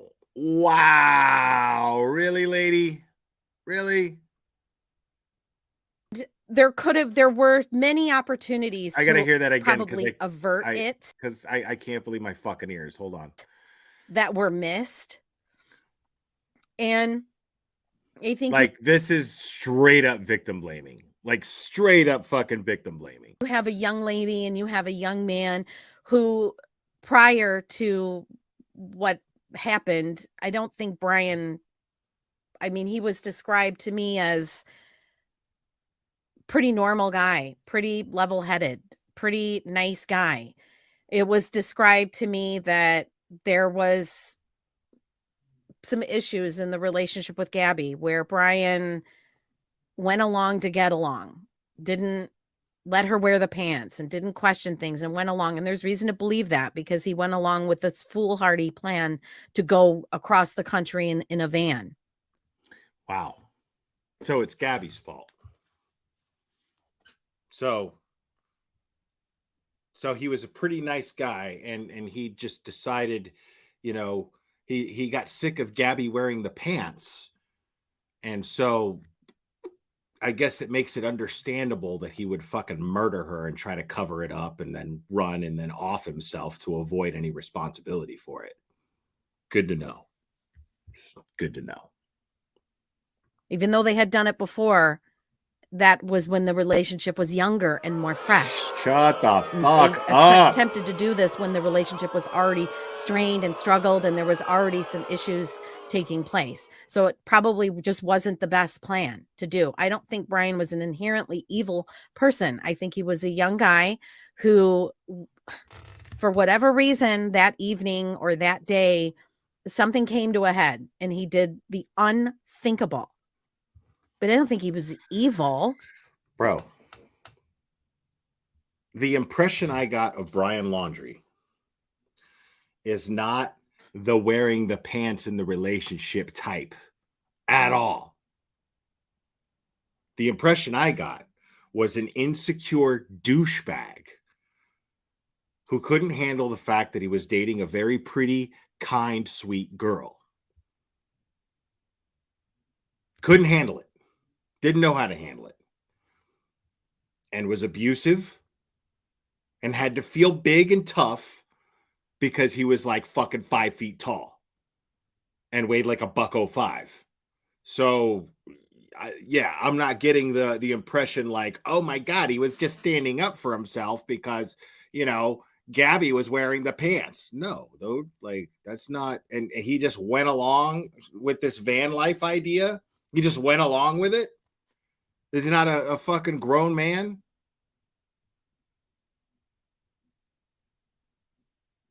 Like, unbelievable, man. Like, what the fuck are you talking about? Dude, Brian Laundrie is not the wearing the pants in the relationship type. Like, the thing is you gotta be that.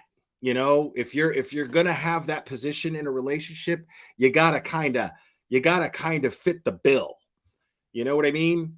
Dude didn't fit that bill. You know, like when you're and I love it because she's the first one to shit on somebody like him and call them a soy boy. She loves to call dudes like Brian Laundrie a soy boy. And I agree with that.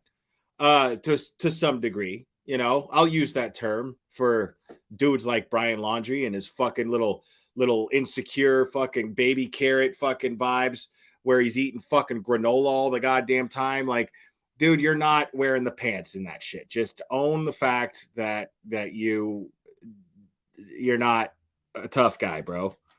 You know how I know he's not a tough guy? Because he fucking murdered a girl that he says that he loved. That's how I know he's not a tough guy. All right? That's how I know he's not a wearing the pants in the relationship kind of guy. I think he's one of many young men who it gets carried away and they do the unthinkable. And I think Gabby is one of many young women. Oh, he just got carried away, huh? That's what happened? Just got carried away and committed a murder. Oops. Just got carried away, murdered the girl that I love, and then ran from it. And then got my mommy and daddy to cover it up with me. Got my mommy and daddy to call the lawyer. And then I got my mommy and daddy to take me on a camping trip to make me feel better about my fifis. Yeah. Really, really, really wearing the pants kind of guy there, right? Who the unthinkable happens to. And, you know, I'm not going to sit here and say to you that it's anyone's fault other than Brian's, but I'm sure there was a lot that happened prior to. You see what she just did? You see what she just did? She knows that she just spent about 5 minutes blaming Gabby, and then she just tried to like play cleanup and go, I'm not going to tell you that it was anybody else's fault but Brian. But like, dude, you just sat there and made it seem like it wasn't his fault. You just spent like 5 minutes telling everybody that it was not Brian's fault. You just spent 5 minutes making excuses for the little douchebag. What are you talking about? That night where when we know in fact there was with the police stop where someone could have averted tragedy. There could have been something and that wasn't done. And then look, and the only reason to have that discussion or even talk about that is to say, well, what can we do? What can we learn? What can we glean? What can we tell the other Gabbies that are out there? What can we tell the other Brians that are out there? Well, how can we use this story as a cautionary tale to them? Look, one moment of stupidity and losing your cool and losing your temper, your life is over. So avert crisis, learn to avert it, learn to prevent it, learn to stop, take a deep breath, extricate yourself from a situation that's becoming heated and hostile and dangerous. You know, we all but I love how she has no mention of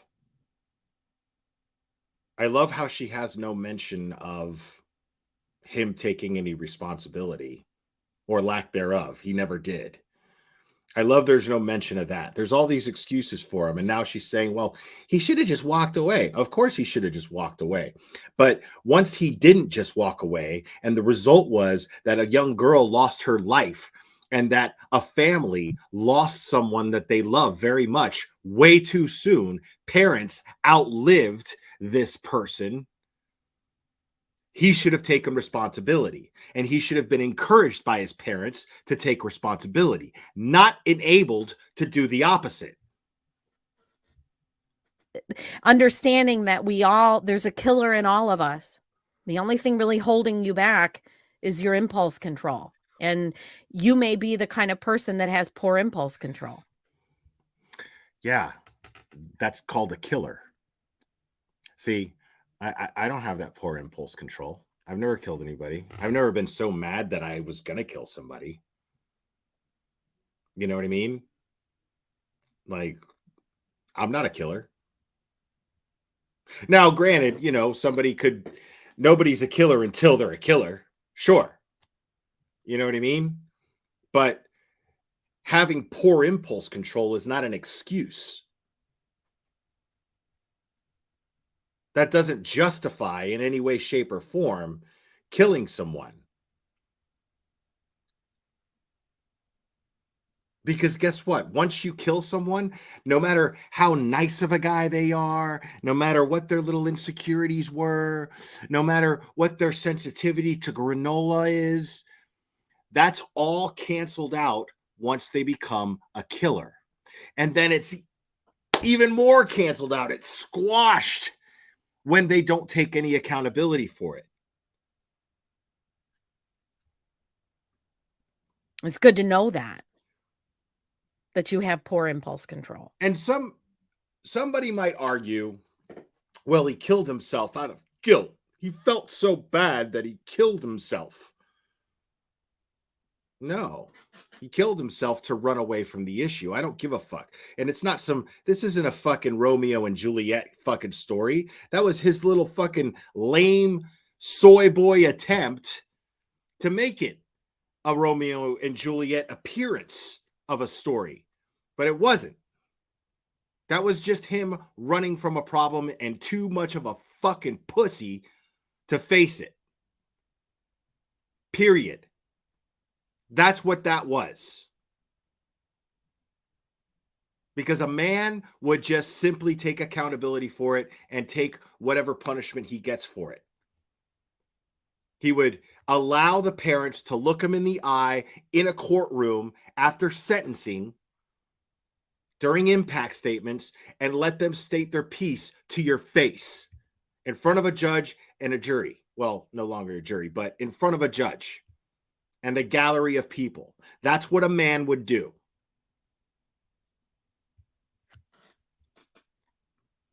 I found that very interesting that Letitia admitted that in her psyche evals. I've always had poor impulse control. She knew that about herself, but she didn't have the insight to know that that lack of poor impulse control could end up destroying her entire life. So, you may be somebody who has poor impulse control. You may be a 20. So she's aware of the fact that she had poor impulse control, right? But somehow you're still using that as some sort of an excuse as to why she would kill a defenseless 11-year-old boy who was just trying to win her affection. Somebody who he had no say whether that person was going to be in his life or not. And yet he was still just desperate to win her affection. And then she murdered him brutally. But, poor impulse control. It's a bitch. No, it's not. No. You're a fucking murderer. You're a fucking piece of shit murderer. Care how you fucking dress it up. 23-year-old guy or girl who has poor impulse control, you may recognize it about yourself, but you just might lack the insight to know, well, how can I mitigate that? How can I learn to allow for that? My because it's your brain is still developing, right? How can I learn to develop that better impulse control or give myself time for my brain to develop it and not put myself in situations where I will ruin my life? I mean, don't you think drinking and driving is poor impulse control?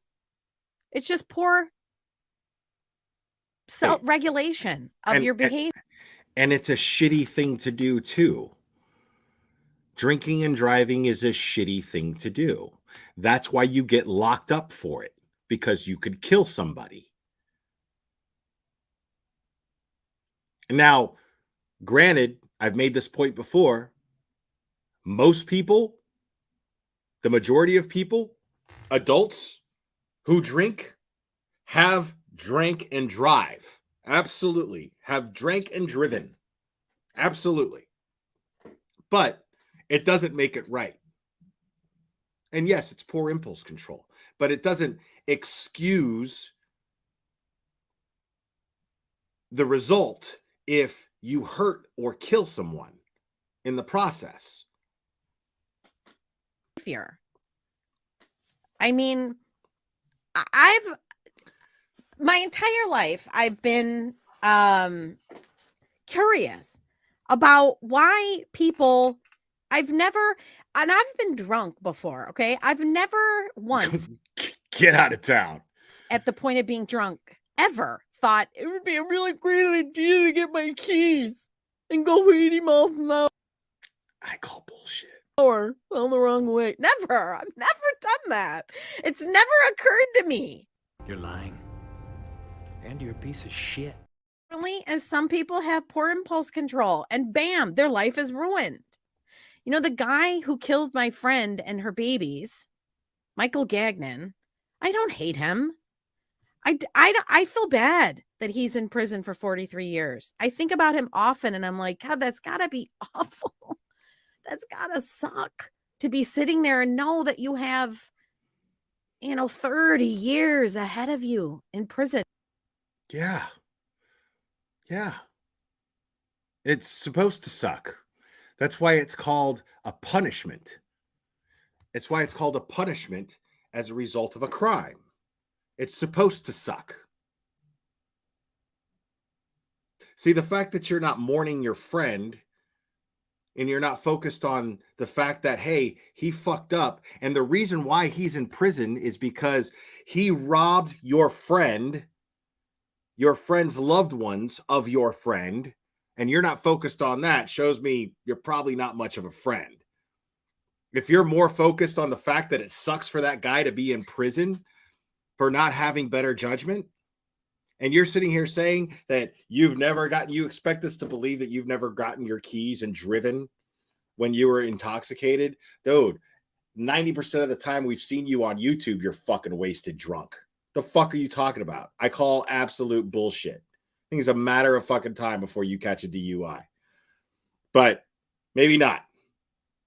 Maybe not. That's it. That's your entire life. He will never get married. He will never father children. He will never know the love of a son or a daughter. Right. And your friend who you don't seem to be mourning or give a shit about, or her kids, those people, yeah, they'll never have these things that you're talking about. These things are robbed from them. Moments that their loved ones have, they'll never have. Why? Because that dude killed people based on his poor impulse control that you're talking about.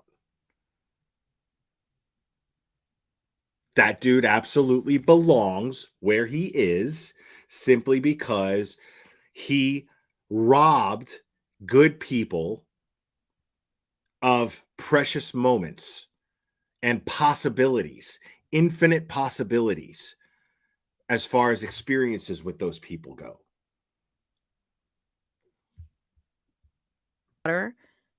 It's awful. It's very sad. I am 100% sure he didn't mean to do it.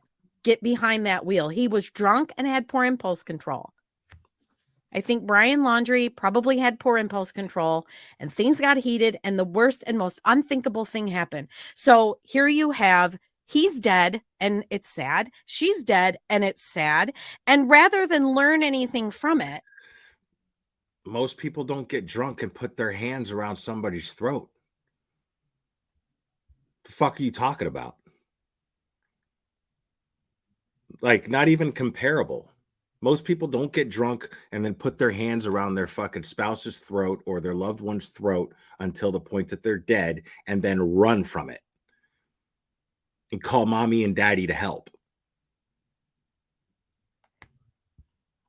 rather than use it as a teaching moment or a way to help others, really, because the reality is there are many others. There's Brian's and there's Gabby's, where it's sad to me. It's tragedy upon tragedy to me that the media and Gabby's family are more focused. You see, that's her logic. It's like there's millions of Gabbies and Brians out there, you know.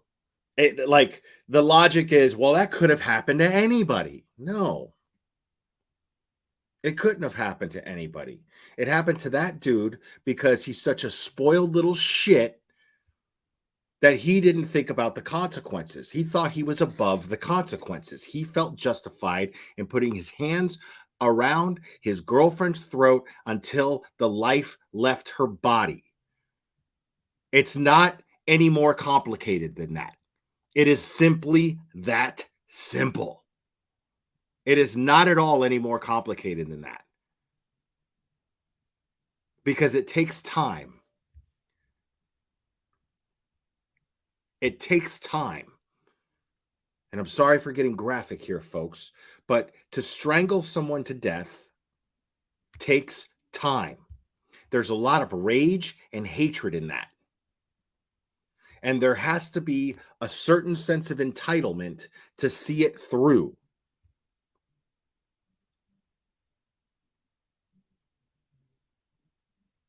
It takes a certain sense of entitlement to see it through. It takes intent to see it through. This couldn't have just happened to anybody. No. He's old enough, smart enough to know that one manner of death is strangulation. He deliberately strangled her until she died, and it took minutes to do it. And it's extremely intimate because he's looking her in the eyes as he's doing it, most likely. And it's deliberate. That is intent. And Brian Laundrie belongs in prison. He belongs in prison. And if it's a place where the death penalty is a thing, well, then he belongs on death row. And he robbed, by offing himself, he robbed the Petitos and the Schmidts that justice. Because as a society, we have a justice system. He's not above that justice system. He cheated that family out of justice. And the Laundries could have very easily taken certain steps to try to avoid that. Whether they could have actually avoided it, I don't know. But the thing is they didn't even try.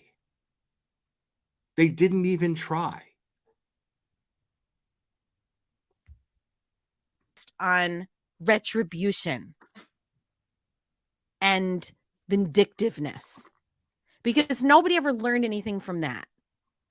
And I've always felt that sense of retribution and vindictiveness, how can you know that it is shared by the dead? How do you know that it's not just some compulsion that drives the living because of their feelings, because they're hurt, they're wounded, they're angry, they're frustrated? That sense of vindictiveness and retribution, they think is going to fill the hole. What? Bro, what are you talking about, man? Fill the hole.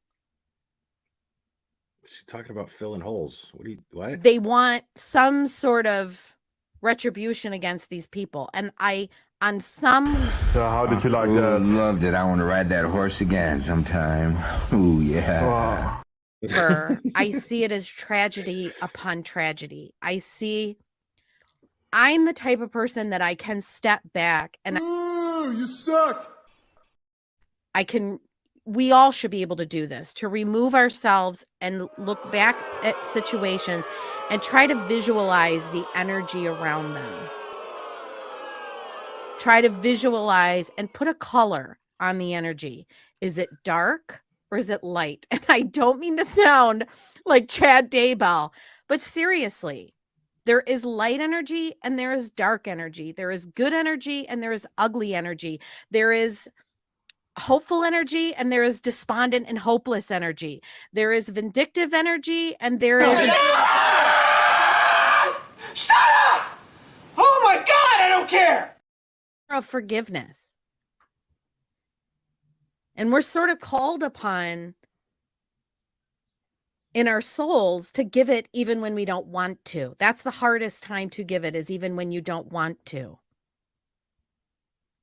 Because, like, you know, step back and look at the entire situation from the outside looking in. If the Petitos get everything they want and they're able to get a jury to agree with them that they were wronged and that the Laundries violated some moral, ethical code breach. They breached some moral, ethical threshold, and they get what they want, and they get a jury to say that, and they get more of social media hating them, and they get a few bucks. Then what? Then what? You big dummy. Then what happens? Where does that energy go? It's not just going to dissipate. It's not just going to go away. Where does it go? Where does that hurt then go? Once that doesn't fill the void. She's fucking breaking my heart, bro. You're breaking my heart. Oh, God.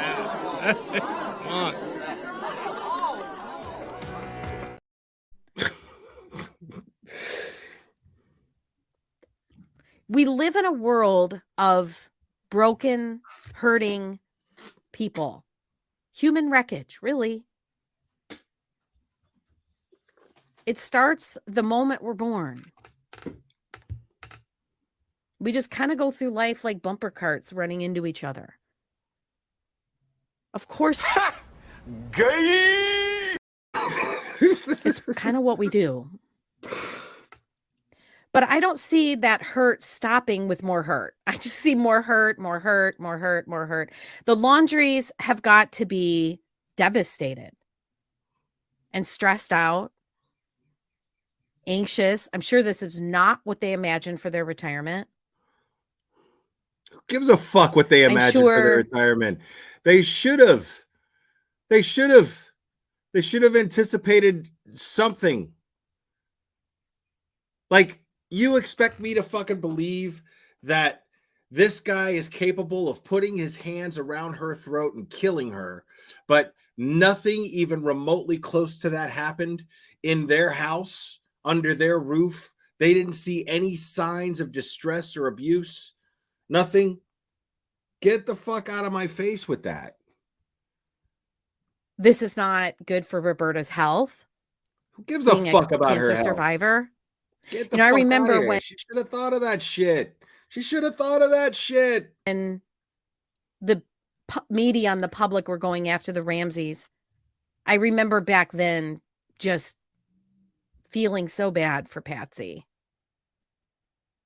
Because if Patsy is innocent, and I believe she is, my God, they took years off that woman's life. They took years off her life and years of Burke having his mom. Oh, God.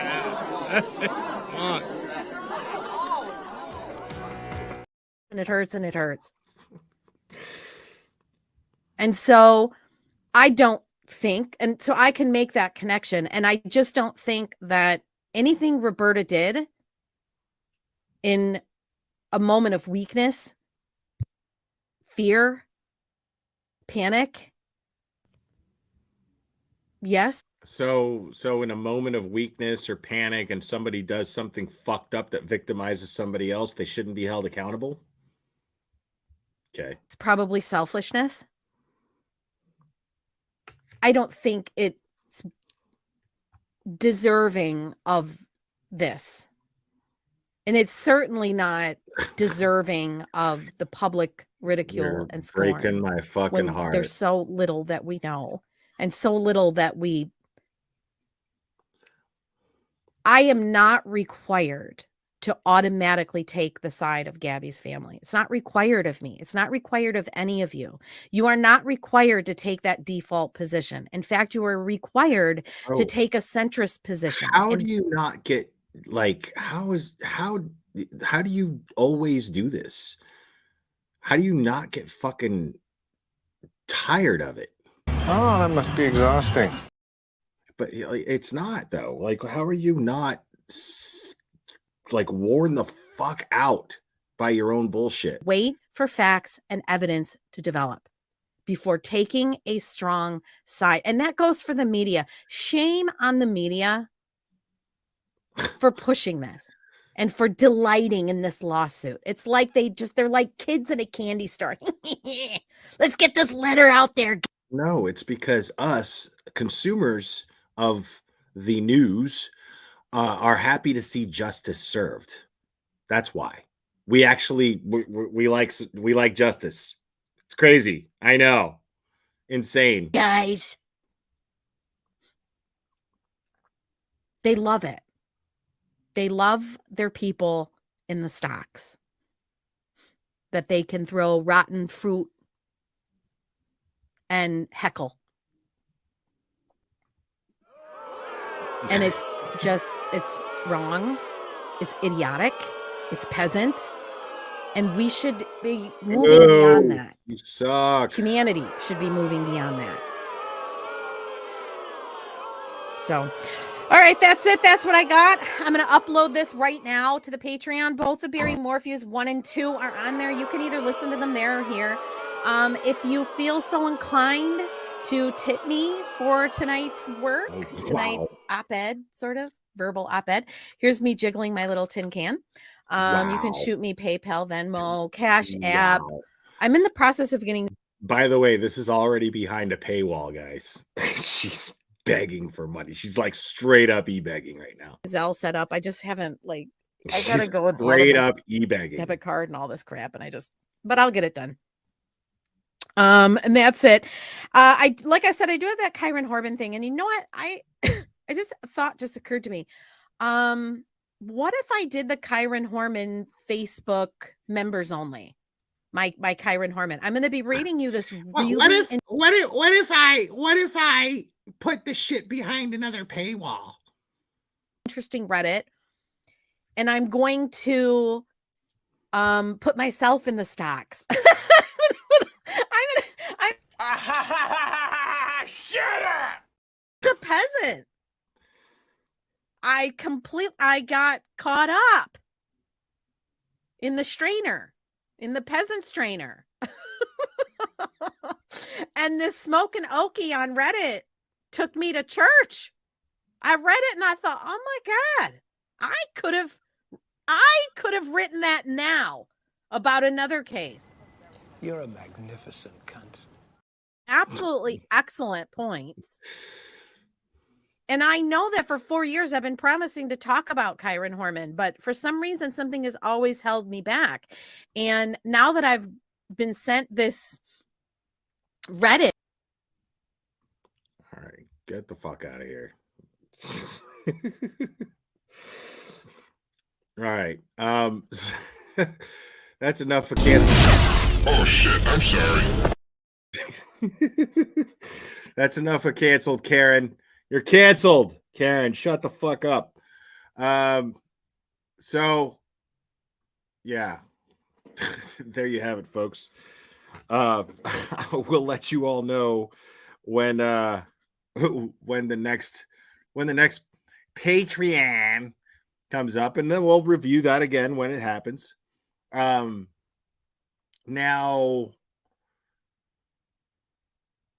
we're going to go over something else here. One more thing.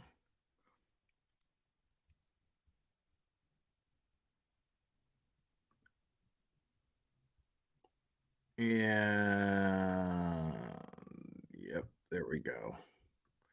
So change of subject here. So Dick Drip Doug, Dumb No Thanks, who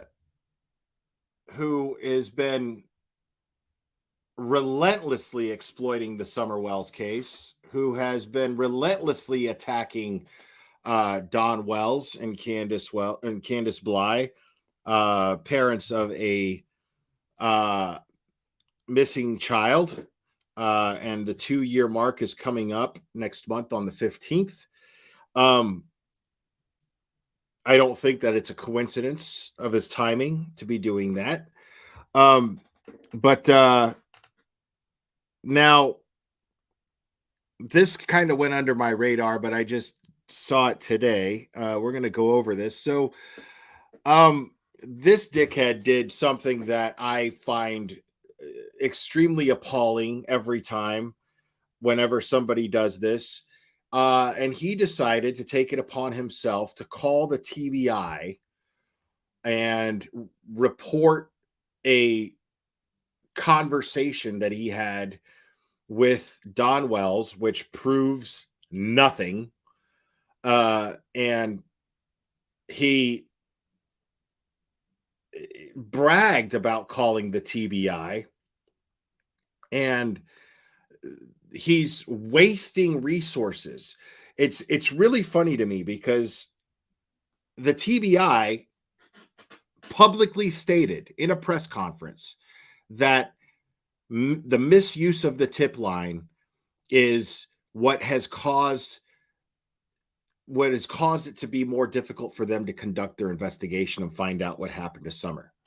The spokeswoman for the TBI said this publicly. And yet, here's this asshole wasting resources because Summer Wells is not the only missing person in Tennessee. And the Tennessee Bureau of Investigation is a very valuable resource. And what we don't need is, they don't need, and what those missing people don't need is dickheads like this wasting those resources and calling him wasting time and using it for content, because it was all for the content, period.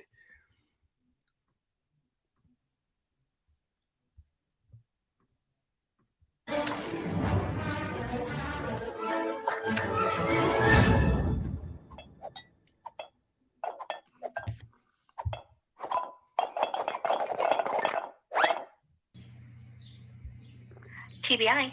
Hi, how are you? Good, how are you? I'm just living the dream another day. Don Wells gave me a phone call 2 nights ago. Called me in the middle of the night the other night, and it was about stuff in California where I live. In Stockton, he's talking about like cocaine and trafficking and things like that. It's kind of a lot. Don Wells has publicly stated that he believes that Summer is a victim of trafficking. So I don't see why he finds this to be alarming. Alarming. You could tell he was not in his right mind, but you may want to like every time you're live, like we watched your stream last night, dude, and you're talking about someone not being in their quote unquote right mind. Check it out. I put it on my my page for you guys if you'd like me to give that to you. I thought that would be the easiest for you guys. I check out my channel. Can you check out my channel? Go there and be able to check it out. Okay. Yeah, give me one moment, okay? Thanks. Okay. What I'm going to do is I'm going to transfer you over to our missing person unit. So beautiful, thank you. You just give me one moment and I'll get you over there to them. Appreciate your help. This is the missing person. So yeah, let me tie up the missing persons division and their tip line while I just bother them with this completely irrelevant bullshit. Hi, my name's Douglas Hutton, and I have a YouTube channel. I know it's probably the last thing you want to hear, but I'm not a psychic, so that'll probably be a little easier on you. Yeah, don't worry. I'm not a psychic. I'm just a guy who I may or may not be doing mounds of cocaine and never get any sleep. Don Wells gave me a call the other night in the middle of the night, and he was talking about trafficking and Mexican mafia and cocaine, and I posted it on my channel because the last stuff I sent to you guys, it never got, and you guys didn't want it, I guess. I tried, and the FBI hung up on me before, so I just trying to make this easiest on. I tried, and the FBI hung up on me before, so you guys didn't want it, I guess. I tried, and the FBI hung up on me before, so you guys didn't want it, I guess. I tried, and the FBI hung up on me before, so you guys didn't want it, I guess. I tried, and the FBI hung up on me before, so I just trying to get. Hey, dickhead, what does that tell you, bro? What does that tell you, Dick Drip? I mean, if the FBI says, all right, dude, like, no. What the fuck does that tell you? Make this the easiest on both sides, and I don't want to make it too big of a deal, but it's something I do believe you guys need to listen into. Okay. What the fuck? What's the name of So your channel? Thanks. What do you think they need to listen? Why do you think that you know what they think they need to listen to?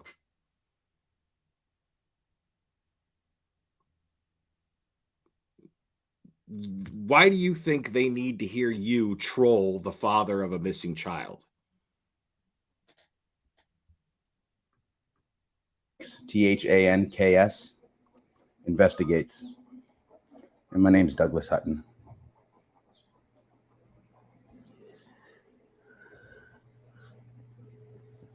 So no thanks. Investigate. Yes, ma'am. All right. We will take a look at it and make sure that everybody needs to know. Let me give you my real number too, because I'm calling you from my Wi-Fi phone because my other phone's charging right now. Do you need my number? Or Sure. This is No Thanks, and I'll catch you on the flip side.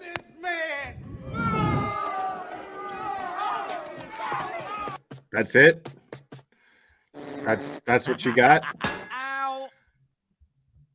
That's fucking great, buddy.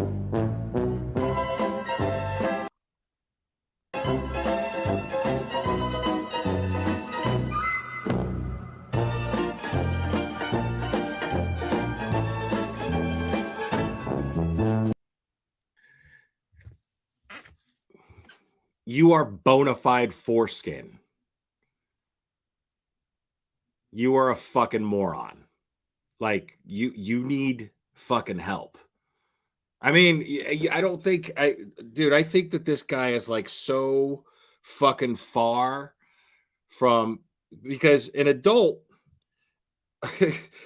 an adult is capable of knowing when they need help. A responsible adult. This guy's not even capable of figuring that shit out for himself. I mean, like, he just sat there and told the TBI, the missing persons division of the TBI, he just told them, well, I tried to call the FBI with this, and the FBI fucking hung up on me. Well, it's because you're a fucking psycho. And you're just as bad, if not worse, than any of the other fucking idiots that have flooded their tip lines in the last 2 years with nonsense that has actually muddied the waters. I know that's a cliche, but it's a cliche for a reason. You muddied the waters in their investigation. They publicly said that their investigation is basically fucked because of assholes like you. Now, I'd hate to even imagine how many of his idiot followers followed suit and called the TBI and went, "Did you guys listen to No Thanks Investigates? You guys need to call, you guys need to go on YouTube." I mean, just imagine that phone call. Hi, yeah, I'm calling because I heard a video I listened to a video on YouTube of this guy that I sit up listening to for hours and hours and hours, just ramble on, and he sings and stuff, and he sings real bad, and he used to be a comedian, but he didn't do too good at that. But he recorded a phone call with the father of Summer Wells, Don Wells, you know, the guy that there's no evidence against. Well, here's some more non-evidence for you. Just make sure you log on to the No Thanks Investigates channel. Yeah. Well, he's also known as Dick Drip. Yeah, he's known as Dick Drip too. Yeah. But don't pay attention to that. Just pay attention to the absolute fucking nonsense talking between a guy who is known for drinking on YouTube and another guy who may or may not be the biggest fucking cokehead that YouTube's ever seen, having a completely nonsensical conversation the entire time. But it's got to be evidence. I mean, just listen to it. You got to listen to it. Did you guys listen to it? Can you put me on with somebody who's going to listen to it? I'll listen to it with you. You want to listen to it? You want to listen to it? I mean, dude, he can't. Okay, like, Doug, I hope you're watching and listening to this. You're either a complete and utter fucking moron, or you know that you wasted the TBI's time with your bullshit and posted the phone call, recorded it and posted it for just mere content, knowing that it was going to go nowhere anyway. I'm going to have to go with both. I feel like it's both. You're a fucking idiot and an asshole who wasted a very, very precious resource, and the only real resource that has any hope of finding Summer and any of the other missing people that are missing from Tennessee. You absolutely did that. Like, so not only are you a fucking asshole, but you're a fucking idiot for thinking that it's somehow justified. Like, straight up. There's nothing that you're ever going to tell me that is going to convince me that that was somehow justified. Because if there's one thing that I fucking hate most in regards to the Summer Wells case, Don doesn't even piss me off as far as him jumping on different YouTube channels and doing what he's done. That doesn't even piss me off nearly as much as idiots like you and your dumb fuck followers calling and wasting that resource. That very important and precious resource. Because again, that is the only and best hope of finding Summer and any other person missing in Tennessee. You are a shitbag. Guys, I'm going to wrap this up. I know some of you guys are coming in late. It's good to see you guys. What's up, Chasing? It's good to see you. What's up, Deets? It's good to see you. Guys, I'm going to wrap this up. I hope you guys have an incredible, great, fun Memorial Day weekend. Just remember what Memorial Day is all about. Please remember the veterans who lost their lives, who gave their lives for your freedom. Okay, that's very important to me, and I hope it's very important to you. But I hope you guys have a great time, and I hope you have a great weekend. And I may or may not go live tomorrow. I may or may not even go live on Monday. Who the fuck knows? I never know ahead of time. I just, do things. But thanks for joining me. I love you guys very much, and we will do this again very soon, my friends.